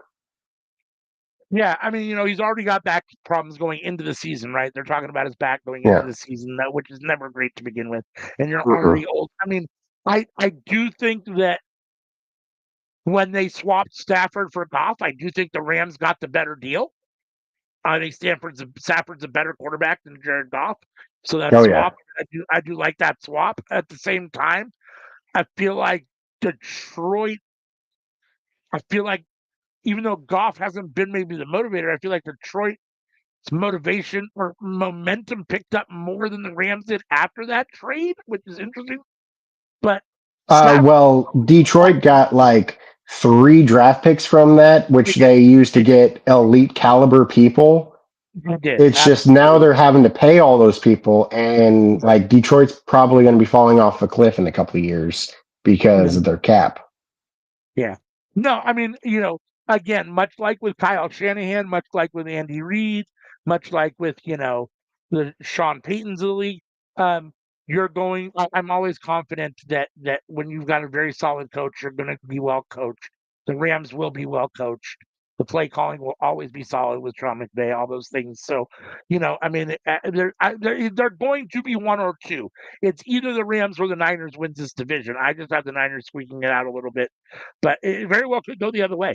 I mean, the Rams could very well win this division. So, I and think a then lot I of think the it Rams, just rests on Stafford's shoulders because, like, overall, I think that their team is better than the 49ers. Like, 49ers have better key players. Like, they have right, Kittle and they right, have Fred Warner. And it's like, yeah, like, Kittle is like top 3 tight end. Fred Warner is hands down number 1 linebacker. Like, number 2 is not even close to Fred Warner. But when you're looking at the team as a whole, like the 49ers lost a lot of people this offseason.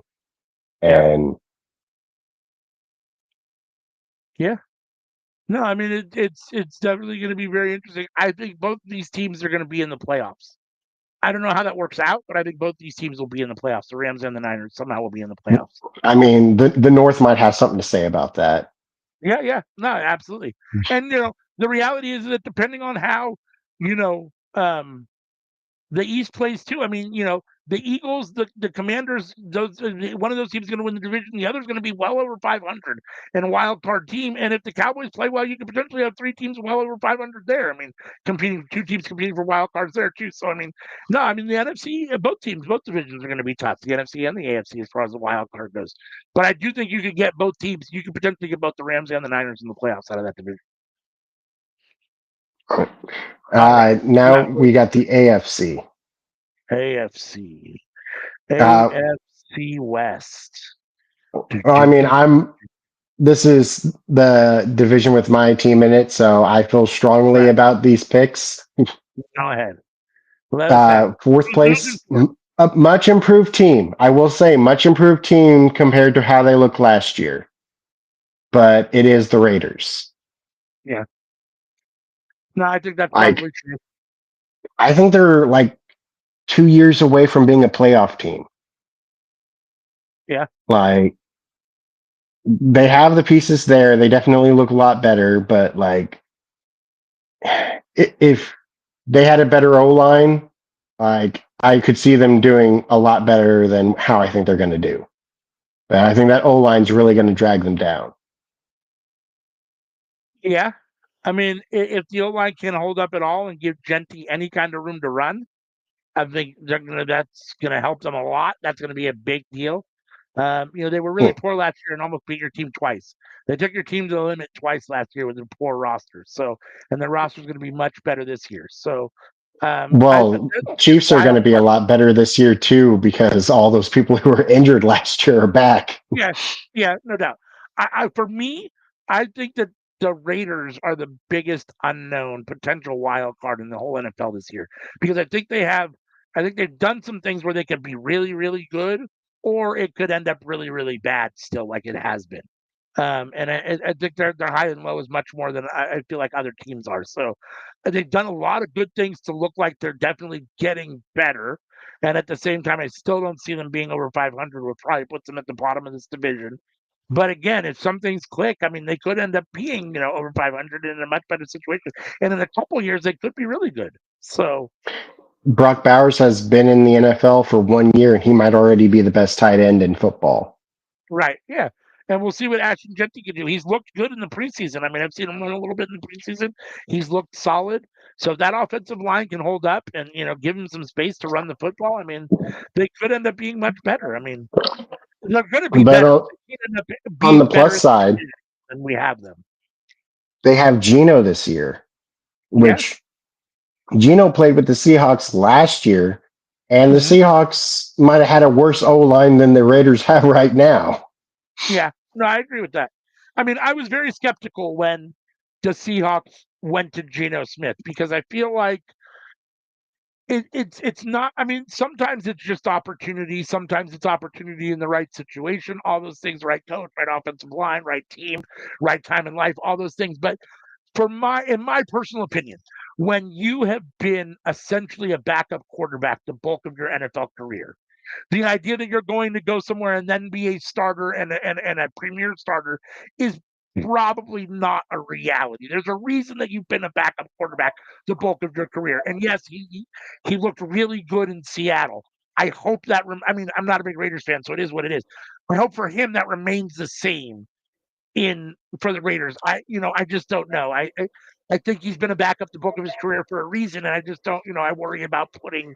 He showed he could do it last year, but Seattle might have been the right situation, and even then, as good as he looked, it wasn't like he ever became an elite, right? So like, as good as Seattle was, it was still like, oh, it's still Geno Smith, and he's playing well, but you know what I mean? And so we'll see what that works out. I still think they have to be in the market for their franchise quarterback. That's something they still need to be looking for. Like Mhm. I think they probably got a franchise running back, assuming that he stays healthy and all those things. They've got obviously a franchise wide tight end.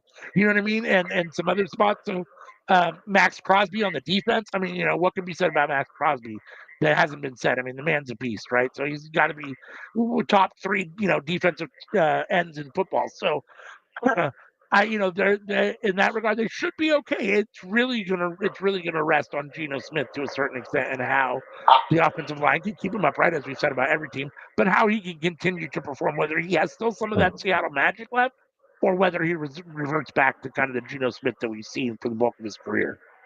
If they were in a weaker division, they could be playoff contenders. No doubt. It's Yeah. it's just AFC West might be the toughest division, and like that's crazy to say because the NFC North exists. Yeah.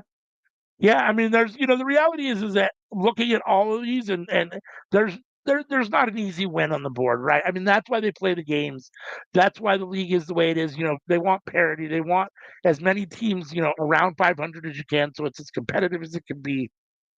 And I feel like they're all these teams we talked about. I mean, it's the same stuff, right? All these divisions are going to be tough to win. You're going to have to really play solid football to win your division in most of these divisions. It's going to be a slugfest for the winner of most of these divisions. So they're not easy divisions to win, whoever the winner is going to be. And this division is no different, right? So these guys have been beating up on each other for a long time, right? So um, he got a three.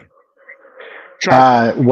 The NFL media analysts would heavily disagree with this, but Okay. at three, I have the Chargers.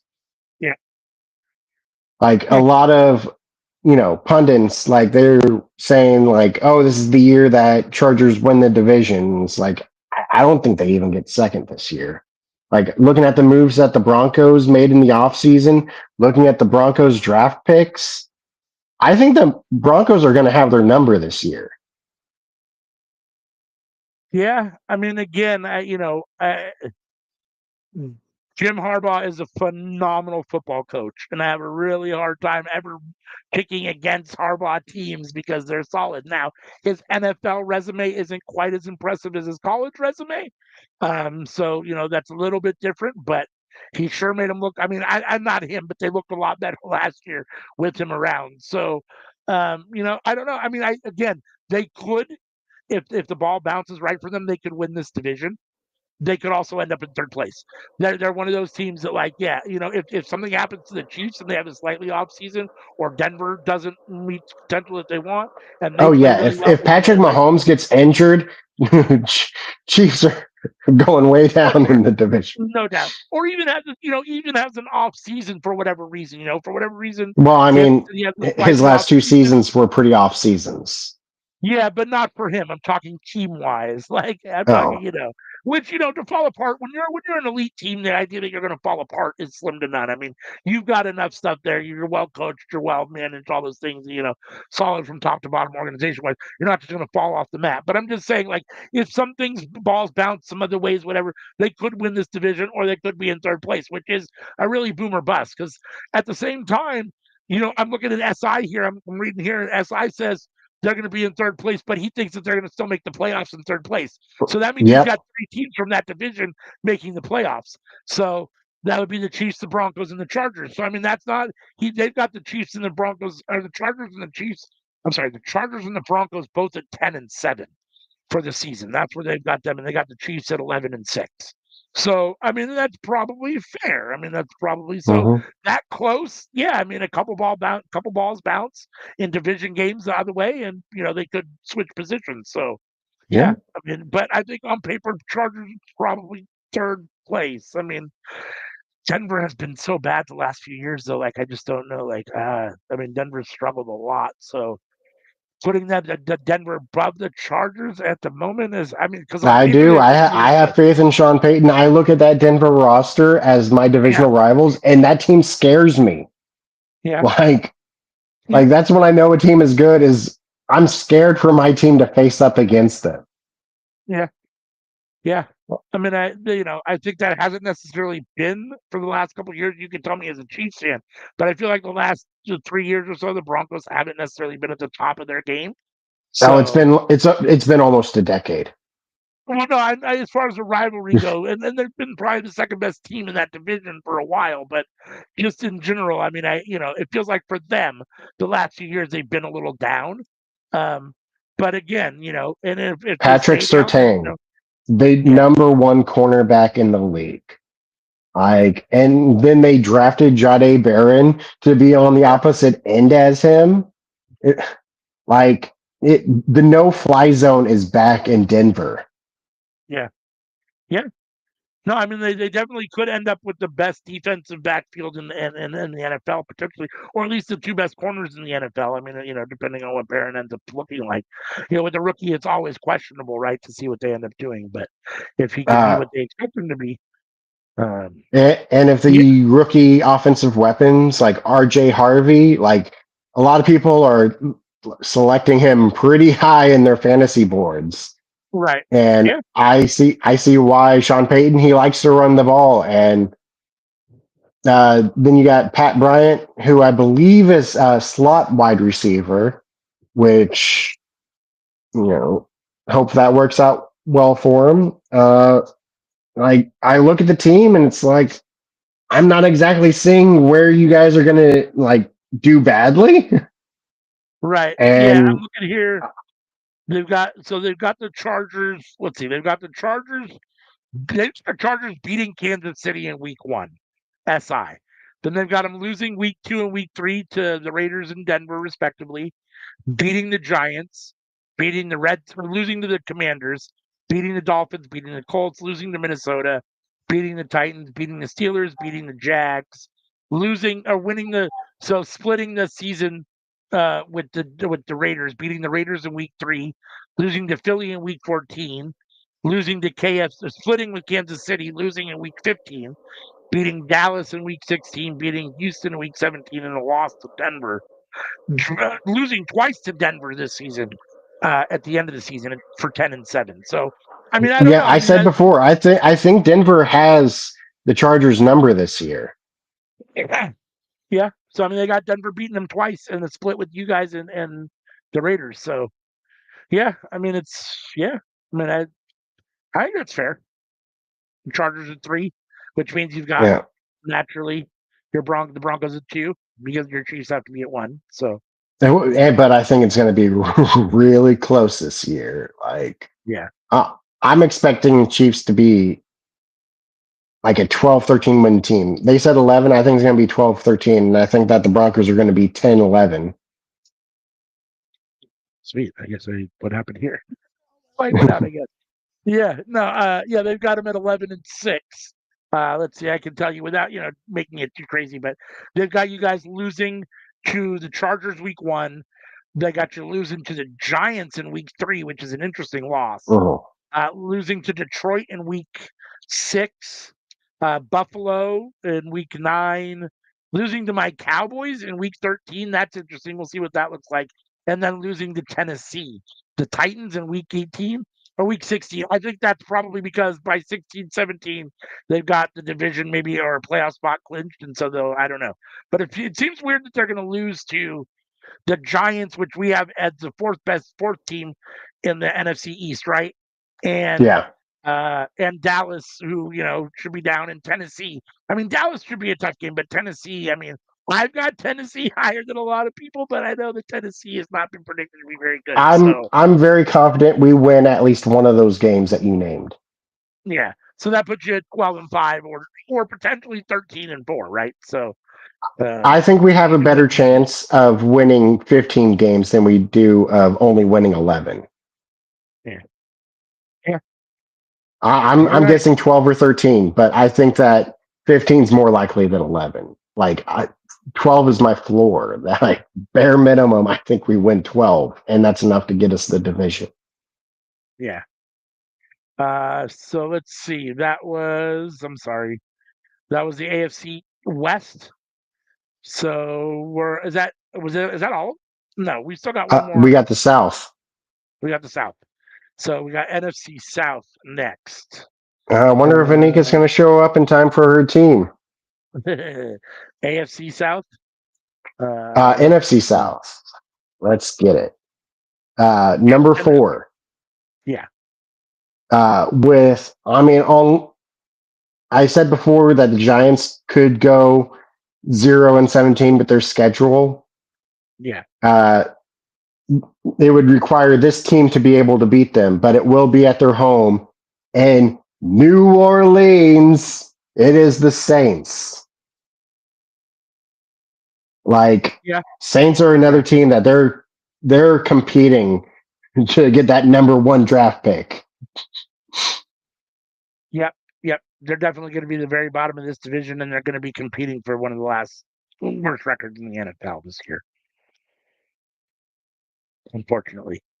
I mean, I say unfortunately just because I don't wish that on any team. I mean, I like the idea that really on any given Sunday, any team can be any team. And so, I definitely, and not that they can't, but, I'm definitely less happy when it feels predictable to a certain extent, right? And it feels like they're going to lose a lot of games this year. So even just looking at their draft, like aside from their first round pick of Kelvin Banks, like every other pick, I was like, there was literally a player of the same position available that you didn't pick instead. Like, then that person would get picked like 3 to 5 picks later, and it's like, yeah, of course Buffalo gets them. Like, what were you thinking, Saints? Like, they were right there available for you.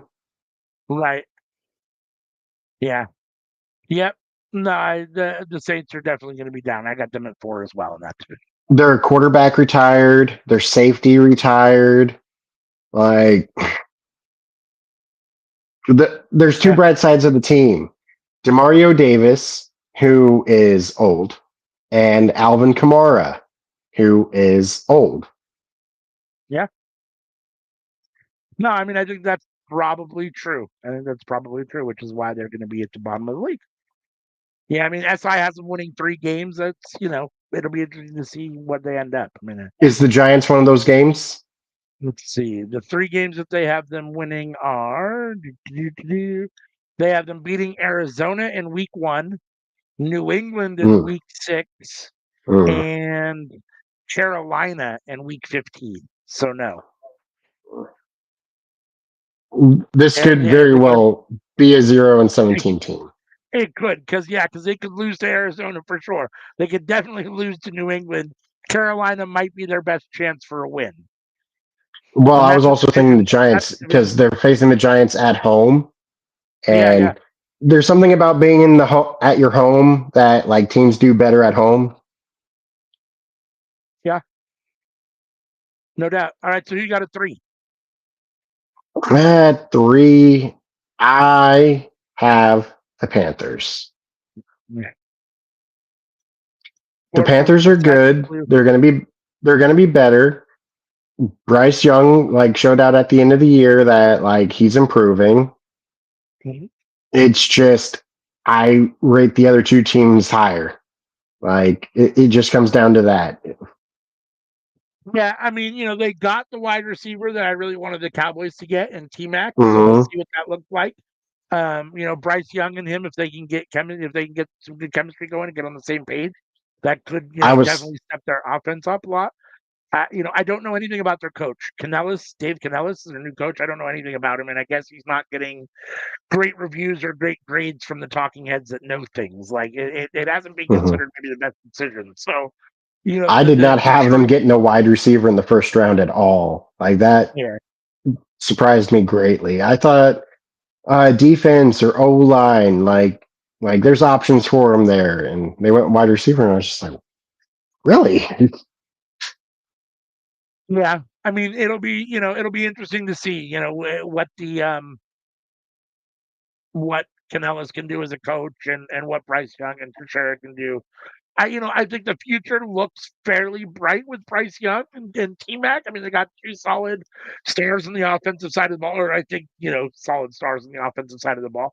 I don't know where I put Bryce Young as far as ranking him amongst active quarterbacks at the moment. He's probably, outside of the 10, but not far, somewhere around 14 or 15, I would think. I mean, I don't know. I'd have to, lay it all out. But so he's solid, and I think he'll continue to get better. They need obviously a better offensive line to, help get him some more time and keep him more upright and all those things. But I think they'll be better. But I think 3 is a good spot, unfortunately, for them. So who do you got next? In second place, I have the team with a mobile black quarterback whose first name is Michael and last name rhymes with the male anatomy.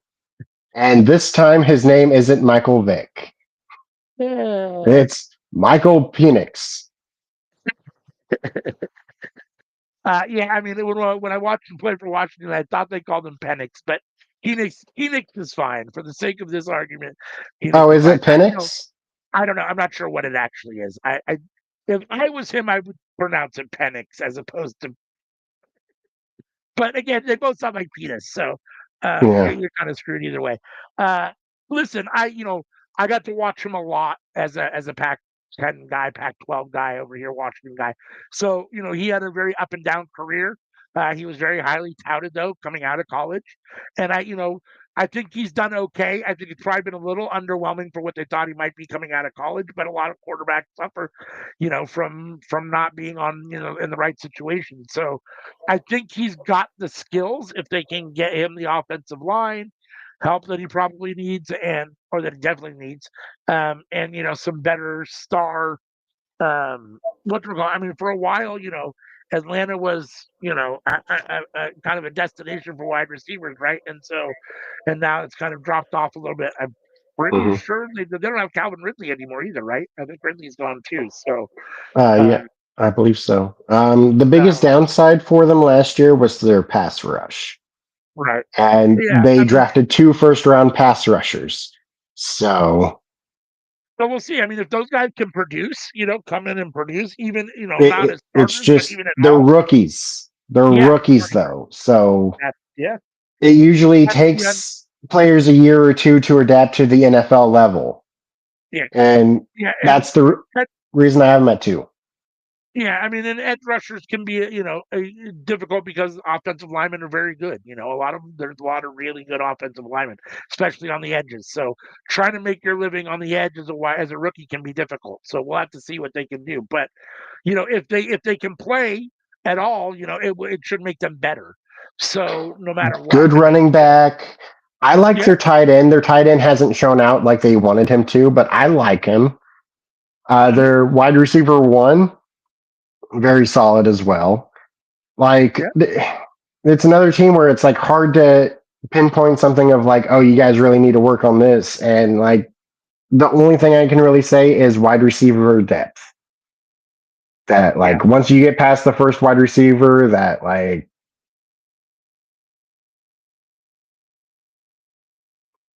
Yeah. I feel like they're a year away from winning the division Yeah. because this year I have the Buccaneers. Yeah. No, I think that that's true as well. I mean, I think the Buccaneers are probably still the best in that division. Um, yeah. I mean, Rico Dowdle should help Carolina, obviously. Um, and we'll see. They got Hubbard. Hubbard's a solid. I'm so sorry, still talking about Carolina. I'm just looking at their Oh yeah, actual Carolina's not roster. going to be bad. I Just think looking at Carolina's their going to be actual really roster. good. I don't have them as high as the Falcons. Yeah, I mean, Jalen Coker obviously will be their number one wide receiver, and he's solid. I mean, we'll see what Jimmy Horn Jr. can do or George can do.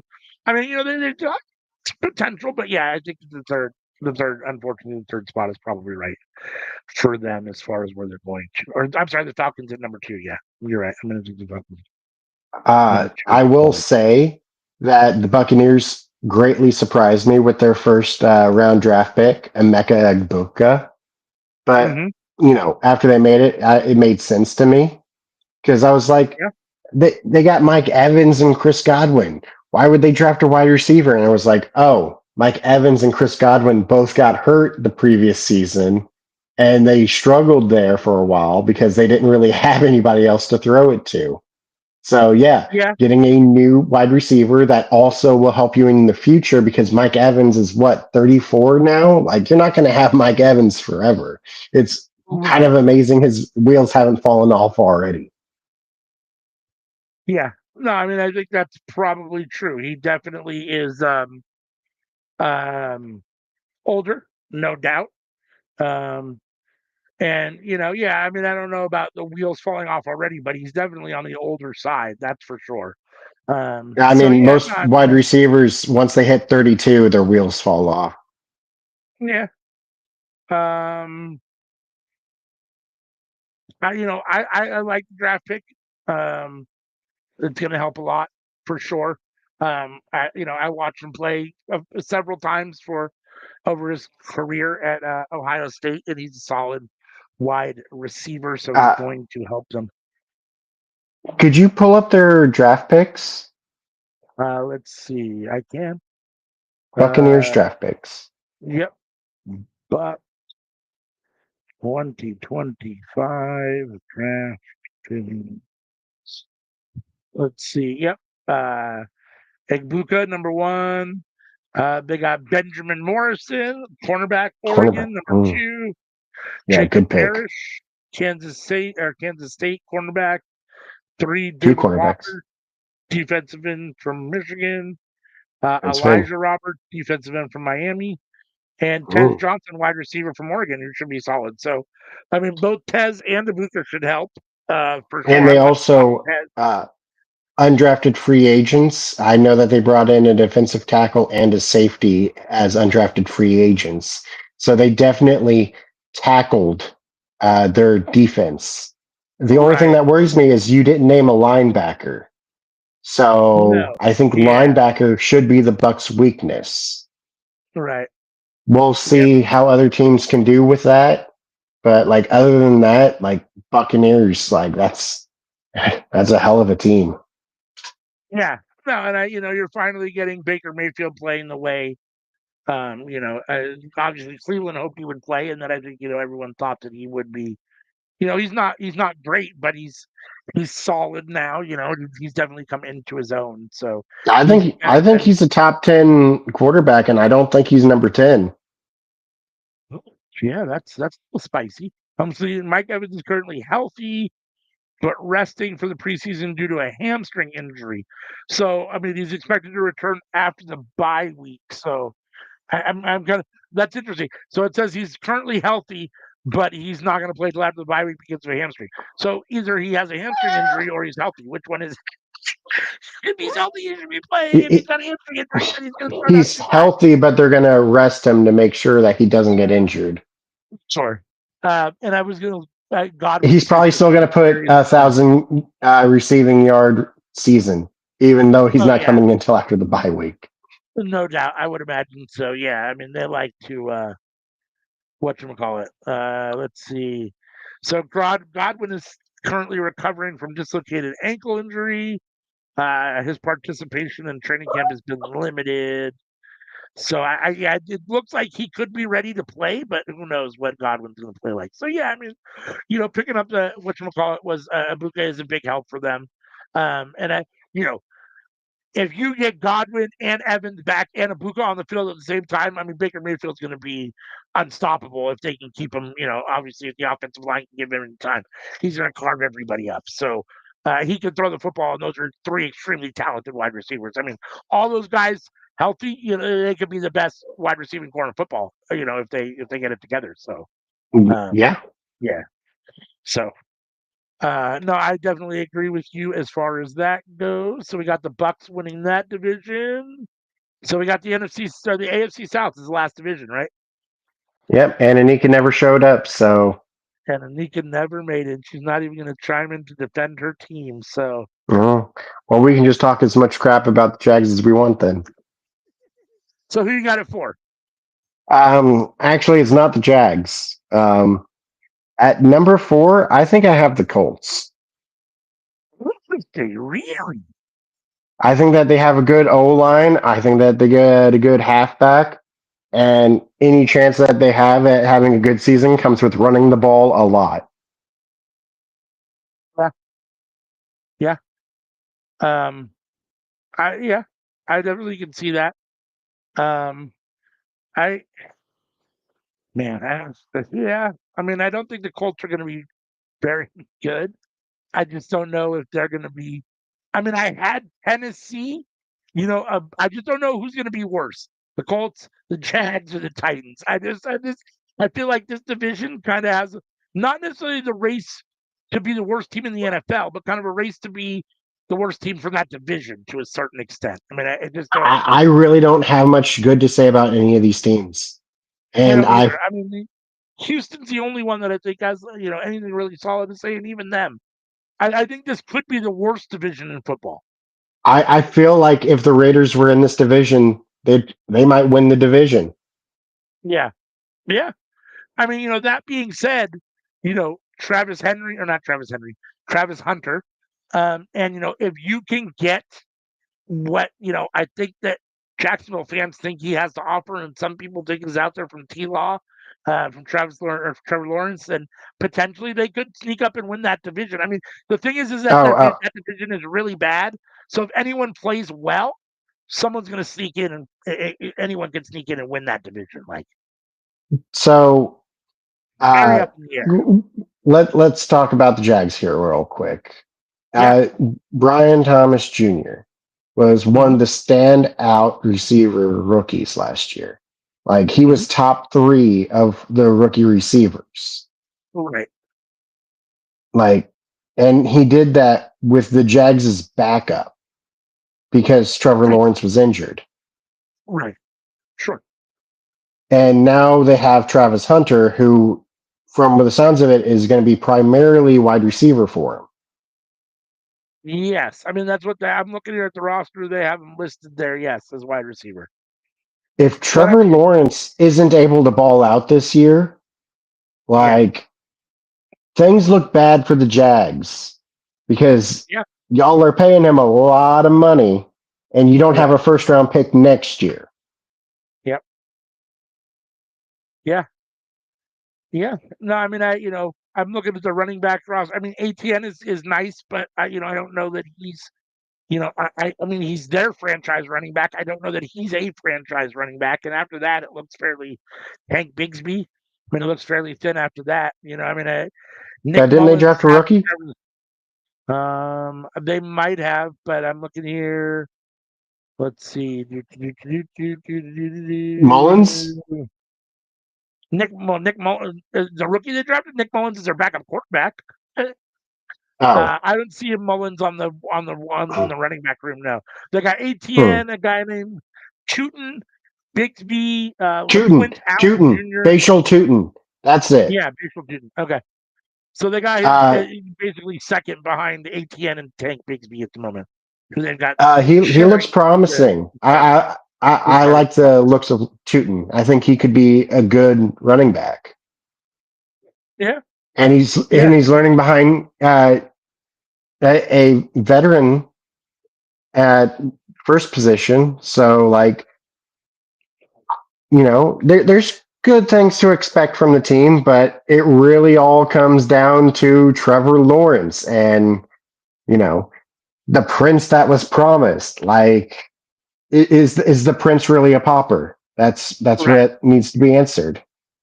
Yeah, yeah. I mean, I'm looking at their offensive line, and I'm not saying that I know anything about anybody, but I'm not seeing a whole lot that I think looks all that. I mean, I don't know. I mean, I don't know a lot of these guys, so I don't see any big names, which isn't necessarily a big deal at all. I mean, you can have a whole lot of solid, great players that are whatever, but I just don't. Yeah, so I mean, we'll see. I just don't.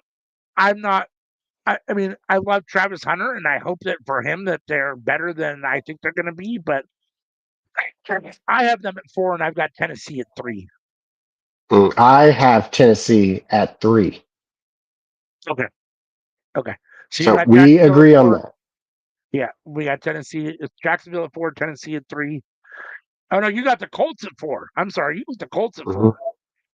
You got Tennessee at 3, and so you got Jacksonville at 2. Yes, I do. Ooh, at least Nico would like that. I mean, I had them at 3 because I had the Colts at 2.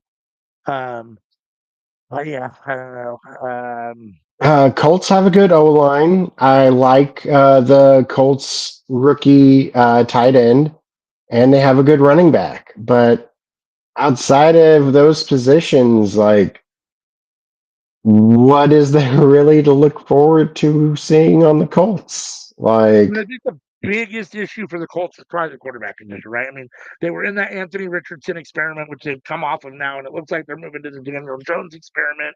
And we've seen with Daniel which the Jones, Giants last season were like, we're not dealing with the Daniel Jones experiment anymore. no doubt, no doubt. So I Now mean, they're we've starting the seen it. Jackson Dart experiment. Yeah, I mean, we've seen what Daniel Jones can and cannot do to a certain extent. Now, to be fair, the Giants haven't been very good, but neither is this team. So, I mean, it's tough. Again, for a quarterback to really be able to reach his potential, got to have a lot of things in place, right? You got to have a lot of things, very solid offensive line, some skill positions around him, great coaching, all those kinds of things. So if But you're missing maybe those things, Daniel Jones can like be good for the Colts. Like, they have a good O line. They have a yeah, solid tight end. They have a solid running back. It's just they don't have much when it comes to receivers. And like, I don't think their defense is anything to praise either. yeah. I mean, I don't. Yeah, I mean, I don't know. Shane Stitchen, their coach, I think is an unknown commodity, right? He's a new guy for the most part. Don't know a lot about him, so we'll see how that plays out. I think there's a lot of unknowns there, right? I mean, if Daniel Jones can Hmm. play well, if the coaching holds up or he's a solid coach, I mean they could. I have him in the second spot, but we'll see. Mostly just because I think they're all fighting for the low position. I think there could be 3 teams under 500 in this division. I think the Colts, the Yes. Jags, and the Titans could all be under 500. So, I and that think could, that for me, I feel like the Jags have a high enough ceiling to be above that 500. But like, yeah, just add it. Like, not any yeah, higher. Like, they right, could they could be 500, and that's why they're second for me. for sure. All right. So, and that leaves So we your talked division about the winner. worst. Let's talk about the best of the worst situation. Yep. Go ahead.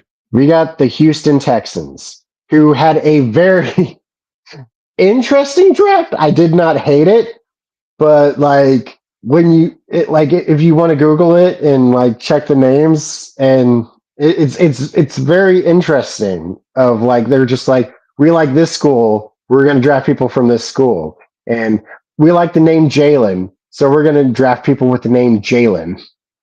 And it very much confused me, but I also didn't hate it. The biggest worry for them is the O line. Like, I don't think that they're good enough to make it to the Super Bowl, but I think that they're good enough to win their division. Yeah, yeah. No, I think that's true. They did draft a lot of Jalen's. Jaden's. They got a Jaden Higgins. They got Jaden Higgins in the second round. That was their second round pick. Did they not have a first round pick? I guess maybe they didn't have a They first. traded back with the Giants, so the Giants could That's get right. Jackson Dart. That's right. So they got they got Jaden Higgins, wide receiver from Iowa State as their first pick of the draft, even though it was a second round pick. They got Arianante Ursary from Minnesota as Yes. tackle. Um, then they got Jalen Noel, another wide receiver from Iowa State as well. I suppose that's They Higgins' they have running a mate. TikTok, I believe, a TikTok Okay. channel together. J and Okay. J Fishing. Ah, interesting. So They it's drafted Higgins and Noel, and they go to different spots to fish together. right. They got two USC guys, Jalen Smith, cornerback in the third round, Other two. and then running back Woody Marks, who should be a good pick. I mean, he was solid Mhm. for the whatchamacallit in the fourth round. Um, sixth round, Jalen Reed, so another Jalen, and then Third Jalen. yeah, and then Graham Hertz Uh, later, who is a which quarterback from I don't Florida. understand why they drafted him. Like, Right, it just and seems then weird. Hamilton, Like, round seven, Hamilton, defensive tackle from Rutgers. Oh, and tight end. Sorry, tight end Luke Lacey was their very last pick, uh, number 255 from Iowa. I believe it's Lachey, like that one singer, Oh, Nick Lachey. Nick This is Luke Lachey. Lachey. All right. Yeah, I mean, I'm not the biggest college football aficionado, past, the top 20 or 30 guys, I don't. So some of these guys I'm not necessarily really familiar with. So we'll have to see what they look like in the NFL. I do watch a lot of USC football. So I'm definitely familiar with Jalen Smith. And I'm very familiar with Woody Marks, who was a very solid running back for them. So I think, that should help them. But yeah, I mean, I really like D'Amico Ryans, so I really hate rooting against him at all. I think that I don't know that I think of him as one of the better. You know, I like him. I don't know where I would rank him as far as coaches go. Like I don't know if he's in the top five or not for me, or top 10 or where he sits, but I do like him. So I tend to lean towards giving him the benefit of the doubt. As far as I think they're a very solidly coached team. Um, and I like CJ Stroud. I do I too. think I think he shows a lot of promise and has a lot of ceiling. So He is so young too. Like, he came into the league at such a young age. Like, this is going to be his third year, yeah, and like, he's younger than a lot of the rookies who just came in. yeah, yeah. I think the um, Jaguars and the um, God, Jesus, why am I drawing a blank? The Texans are the two teams with the most potential in that division. Uh, if they play well, they've got the young guys and the most up, the highest ceiling of the two teams in that division. But they could play bad. I mean, you never know. So that division is really, I think, a race for the bottom, and that's why Texas comes out on top. But probably like 9-8, but maybe a game over 500. I don't. I mean, we'll see. They could even be under I 500 in that division. But I got I Texas will winning that, say that or Houston winning that division, Texans might have the worst O line out of all these teams, which is very but unfortunate for CJ Stroud. like, the rest of the team is so solid that I have to have them in first. Yeah. Yep. No, I mean, Like, like I said, defensively, they are head and shoulders above the rest of the division defensively. the Colts don't have a lot to get excited about, nor do the Titans when it really boils down to it. Jacksonville has some promising things with Travis Hunter, if Travis and Brian. Titans last season had one of the worst O lines, but they addressed it so much in free agency that they should be okay now. Yeah. Jacksonville's other star wide receiver was Brian Thomas Jr. Is that right? Oh yeah, he's one of them LSU receivers, which Right. LSU receivers are always so freaking good. Their quarterbacks too. Like Yeah. a quarterback or a wide receiver from LSU, you know that they're going to be great. Like Yeah, I Jamar mean Chase, LSU. LSU, Justin Jefferson, LSU, uh, Jaden Daniels, LSU, Joe Burrow, LSU. Like I mean they've been Malik solid. Neighbors, the wide receiver for the Giants, he was LSU. They've produced a lot of quality NFL players over the years. LSU is one of those teams that's put a lot of guys. Well, offensively, they have. Yeah. I just mean, just in general, they've just a lot of guys in the NFL. Um, Yeah. so yeah, no, I mean, I think that's fair. So who do you have? Let's just wrap it up real quick. Who do you have winning the Super Bowl this year? Um, If you were betting in Bare Vegas, minimum, put money I down. have Chiefs in the AFC Championship. I'm going to guess it'll be Chiefs versus either the Bills or the Ravens. We'll find out. And for the NFC,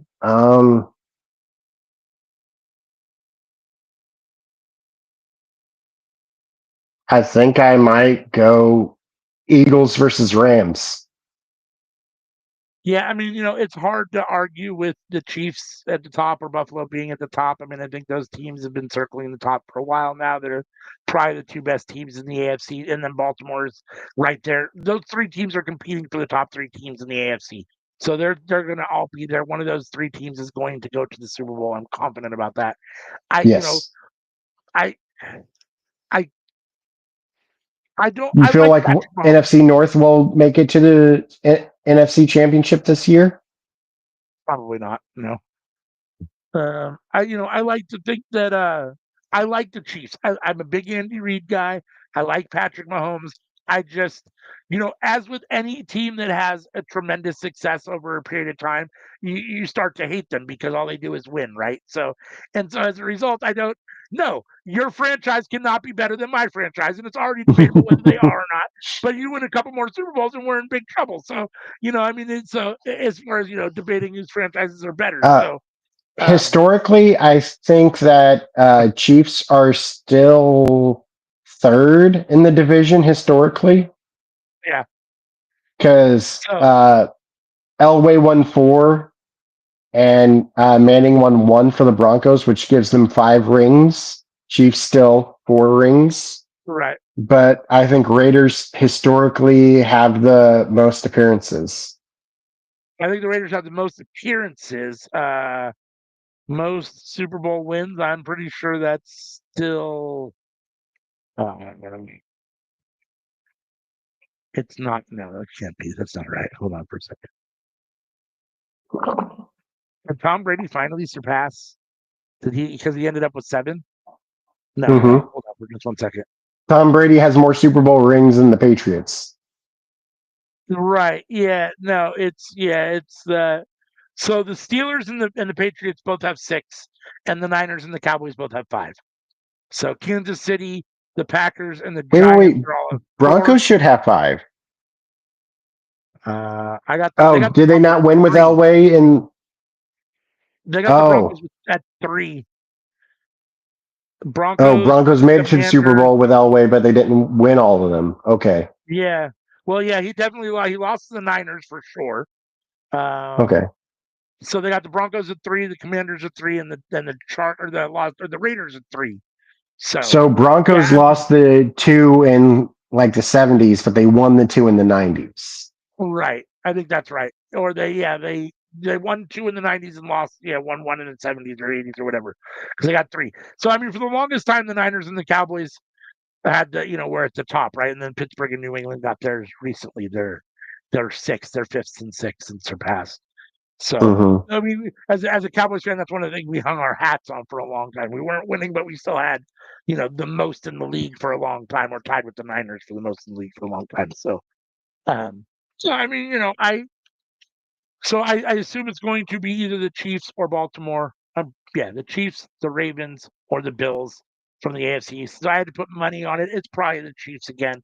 I think they're the best coach team in the AFC. I think they have the best quarterback in the AFC, and that goes a long way. So I think the Chiefs, and now they've they know how to win. That culture of winning is now entrenched. They know how to win. They know how to win the big games. That doesn't mean they're going to win every big game, but they know how to win the big games. Yeah. So yeah, I think probably the Chiefs. And from the NFC, I mean, I feel like the NFC is much less predictable than the AFC. But I assume the Eagles will be at the top of that. The Niners, They should be if worse than last year, but yeah, I don't think they're going to be that much worse than last year. right. I mean, if the Niners can put it together, I'd never count them out of anything. And I'm always, as a delusional fan, the Cowboys are always going to win the Super Bowl every year. So irrationally, it will be the Chiefs versus the Cowboys. Rationally, it will probably be um, I don't know. That's a good question. It'll probably be the Eagles again. I could definitely see the Eagles and Chiefs. See the Commanders maybe making it. I mean, the Commanders are really scary.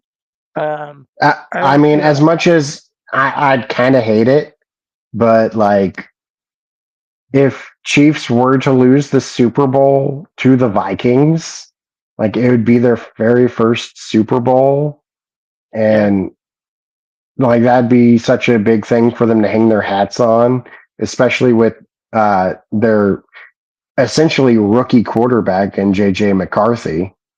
right. But like the team is so solid. They have good coordinators. They have the number one wide receiver in the league, in my opinion, at least. Yeah. Who's your Like, most improved team this year? most improved, most improved. I'm going Raiders. I think the Raiders will be the most improved team this year. Well, like there's a thing to that of like teams that have improved, but like, are they actually going to do well?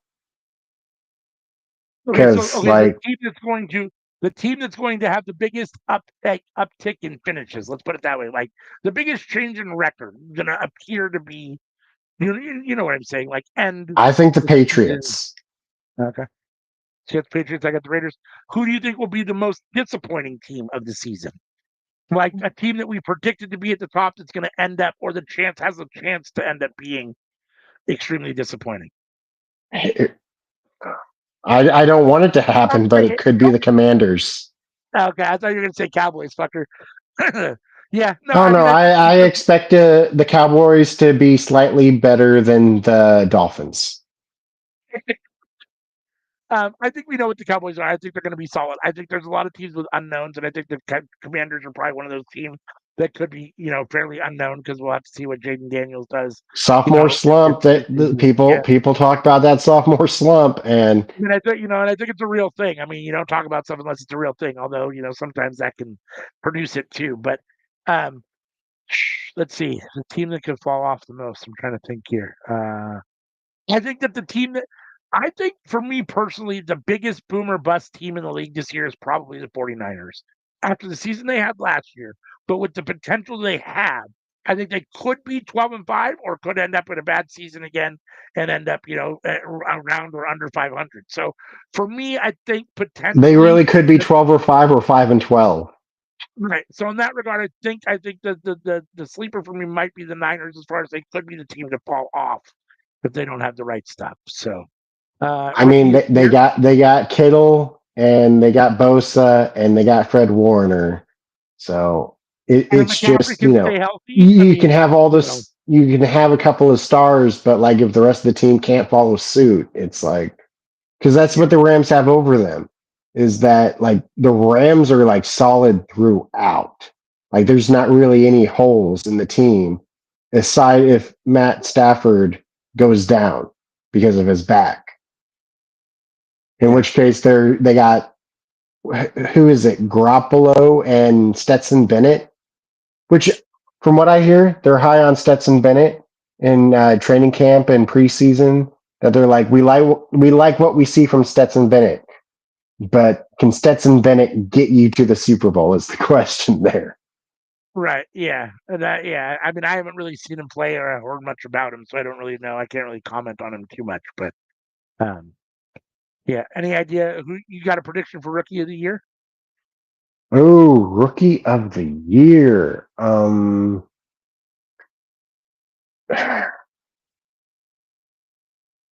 I don't want to say Abdul Carter because the Giants have such a solid team that it'll be hard to stand out. Um,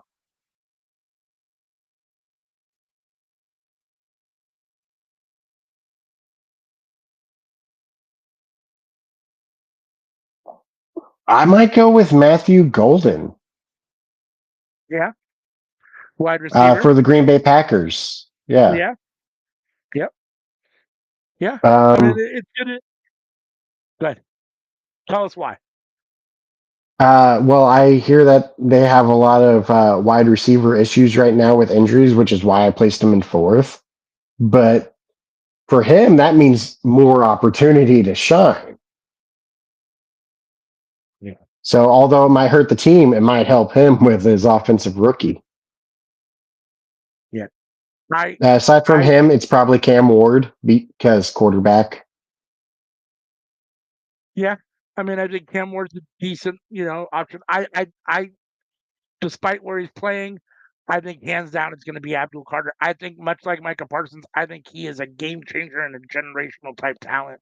I think he's going to come in and be the closest thing that the Giants have had to Lawrence Taylor since Lawrence Taylor, and I think he's going to be Rookie of the Year. That's my pick. I think he's going to stand out even amongst a very solid team. So, anything else you want to say? What else you want to MVP? Predict the MVP? Oh, predict the MVP. All right. Well, it'll be a quarterback. Um, Usually, more than likely, yeah. uh, I mean, I want to say Mahomes. I want Mahomes to ball out again like he did 3 years ago and have another 5,050 touchdown season. But seeing as they gave it to Josh Allen last year, they'll probably give it to Lamar Jackson this year. I mean, yeah, they were obviously very close, right? Josh Mm. Allen and Lamar Jackson last year. I think there's a couple sneaky guys. I mean, so I said Abdul Carter could be Rookie of the Year, right? I do think there's a big argument if they can get it together and can do it. Travis Hunter might be in that argument, and if he can play, if they let him play both ways and he stands out both ways, it could be a very interesting conversation come the end of the season on who, potentially is MVP. I mean, I don't think he's going to be MVP, but if you play both ways very solidly, you got a real argument for something. So at minimum rookie of the year and maybe some Well, argument for I actually like that works for MVP, but for offensive and for the rookies, it's offensive and defensive. So his stats won't count combined.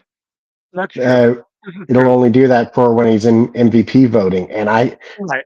I find it hard to believe that a rookie can win MVP. Yeah. No, I mean, I tend to too. When you look at the landscape of things and guys that are super, the potential is so high. And I mean, he could be the next big major superstar in the NFL. He's got that potential. The only thing that I think is against him is playing, unfortunately, in Jacksonville. Um, but we'll see. So I still think Carter's going to get the win because I think that um, New York is going to be better than Jacksonville. And Mhm. so I think he'll have more opportunities to shine probably. Um, Uh, but MVP, I mean, it's hard to argue against Mahomes just in general as far as being at least in the conversation preseason when you're talking about guys because he's so good. Josh Allen has to be in that conversation. Obviously, Lamar Jackson's in that conversation. They both were last year. Um, I'd love to see. I think there's room for other positions if guys stay healthy. I think if you can get a full season out of a guy like Christian McCaffrey with a coach like Kyle Shanahan and Brock Purdy plays well, you could see him end up with MVP type numbers because of his how Well, diverse he is. Saquon and Derrick Henry both got over 2,000 rushing yards, Yeah, and they didn't get MVP. this They is true. got Offensive Player of the Year votes, This is but true. not MVP votes. This is true. No, and One, you're right. I mean, as a rule, it does tend to go to quarterbacks. I mean, it does, and those are At the same time, I do think there's some other guys that could potentially sneak in there if they have the seasons that they could have. They have that potential. So, but no, I mean, the top uh, three are probably the same guys that were at the top roughly last year, right? The Josh Allen, the Lamar Jackson, and Patrick Mahomes. They got to be at the top of the conversation. So, I will say that usually the way it goes for the rookies is like if you went to a bad team, you'll typically have better numbers no doubt. because the three people who were for offensive rookie last year, Brian Thomas Jr. went to the Jags. Yeah, Who was their other wide receivers? Like yeah, I don't. uh, Yeah, Malik Neighbors, who went to the Giants, and like he's still the only wide receiver, I think. And then you had Brock Bowers, who was the number one tight end, and went to the Raiders, who like they had Jacoby Myers at wide receiver, but aside from that, they didn't have anybody. And he still didn't win. It still went to yeah, Malik Neighbors. yeah, yeah. Uh, No, I will good. say for defense though, like Jared Verse, like he went to the Rams and the Rams were already good, but like he was able to like excel enough to be able to get it. And he was basically able to do that because of Aaron Donald retiring and having to fill in that role of Aaron Donald. And he Right. was able to fill in those shoes well enough to get defensive rookie. Yeah. No, I think it's going to be a long, fun NFL season. I mean, I hope for better for my Cowboys, but if things bounce in several ways, it could go different. But yeah, I mean, I think it's going to be a long, probably arduous season. But I it should be think you fun and guys should exciting. have a good offense. Yeah, yeah. I mean, And if if we can you do that trade with the Mark, Commanders to get Scary Terry and Brian Robinson Jr., you'd be the number one offense in the league. yeah, I mean, I think if we can sign sign Micah, we'll be in the conversation for one of the better defenses in the league for sure.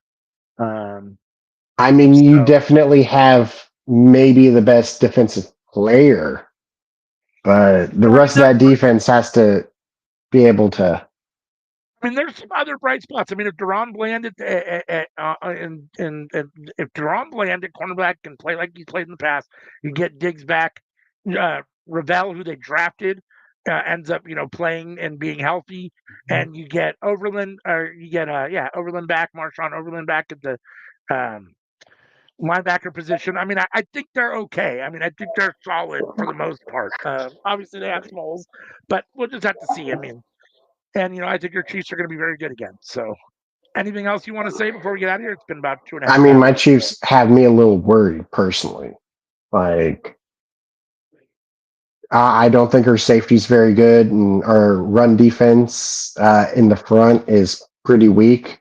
But I think that our linebackers are hopefully going to make up for it. yeah. It's just, in the very front and the very back, I think we look weak, but in the middle, we're super strong. So hopefully it'll balance out.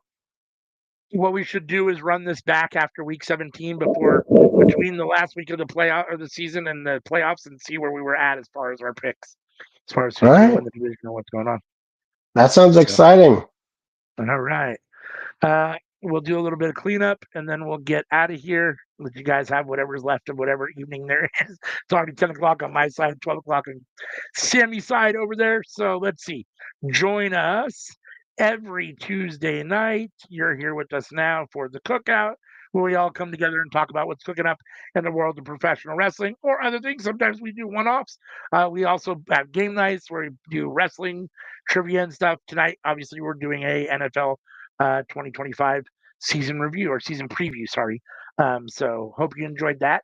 Join us every Friday night where it's usually Anika and Sammy Joe watching SmackDown starting at 5 p.m. Pacific, 8 p.m. Eastern, giving you their real-time reactions and opinions to the show as it happens. Saturday morning It's not on here. There isn't one on here. Sorry. I don't have a winner's circle on here, but Saturday mornings, join us for the winner's circle, 7 a.m. Pacific, 10 a.m. Eastern, where we come together and review AEW Collision and AEW Dynamite, give each show a grade from the week before, give each show a grade, and the winner is your winner for that week's winner's circle. And if you, let's see, you scan this QR code, that'll take you to Linktree. From Linktree, you can get to all of our social media from one location or on all the social media platforms you see on your screen there. So go over and check us out on any of those platforms. Love to interact with you guys. So come check us out. If you want to listen to the audio version of the Cookout, you don't have time to sit and watch the Cookout on Tuesday nights, or you want to sit and listen to me and Sammy talk about the NFL, you can always check out if you don't have time to sit and watch, you can listen to it on these podcast platforms. You can catch the Cookout, just the audio version. So go over there and check that out. Other than that, I think that's basically it. You got anything else you want to say? Fire Jerry Jones. All right, we're going to cut out the lights and get out of here.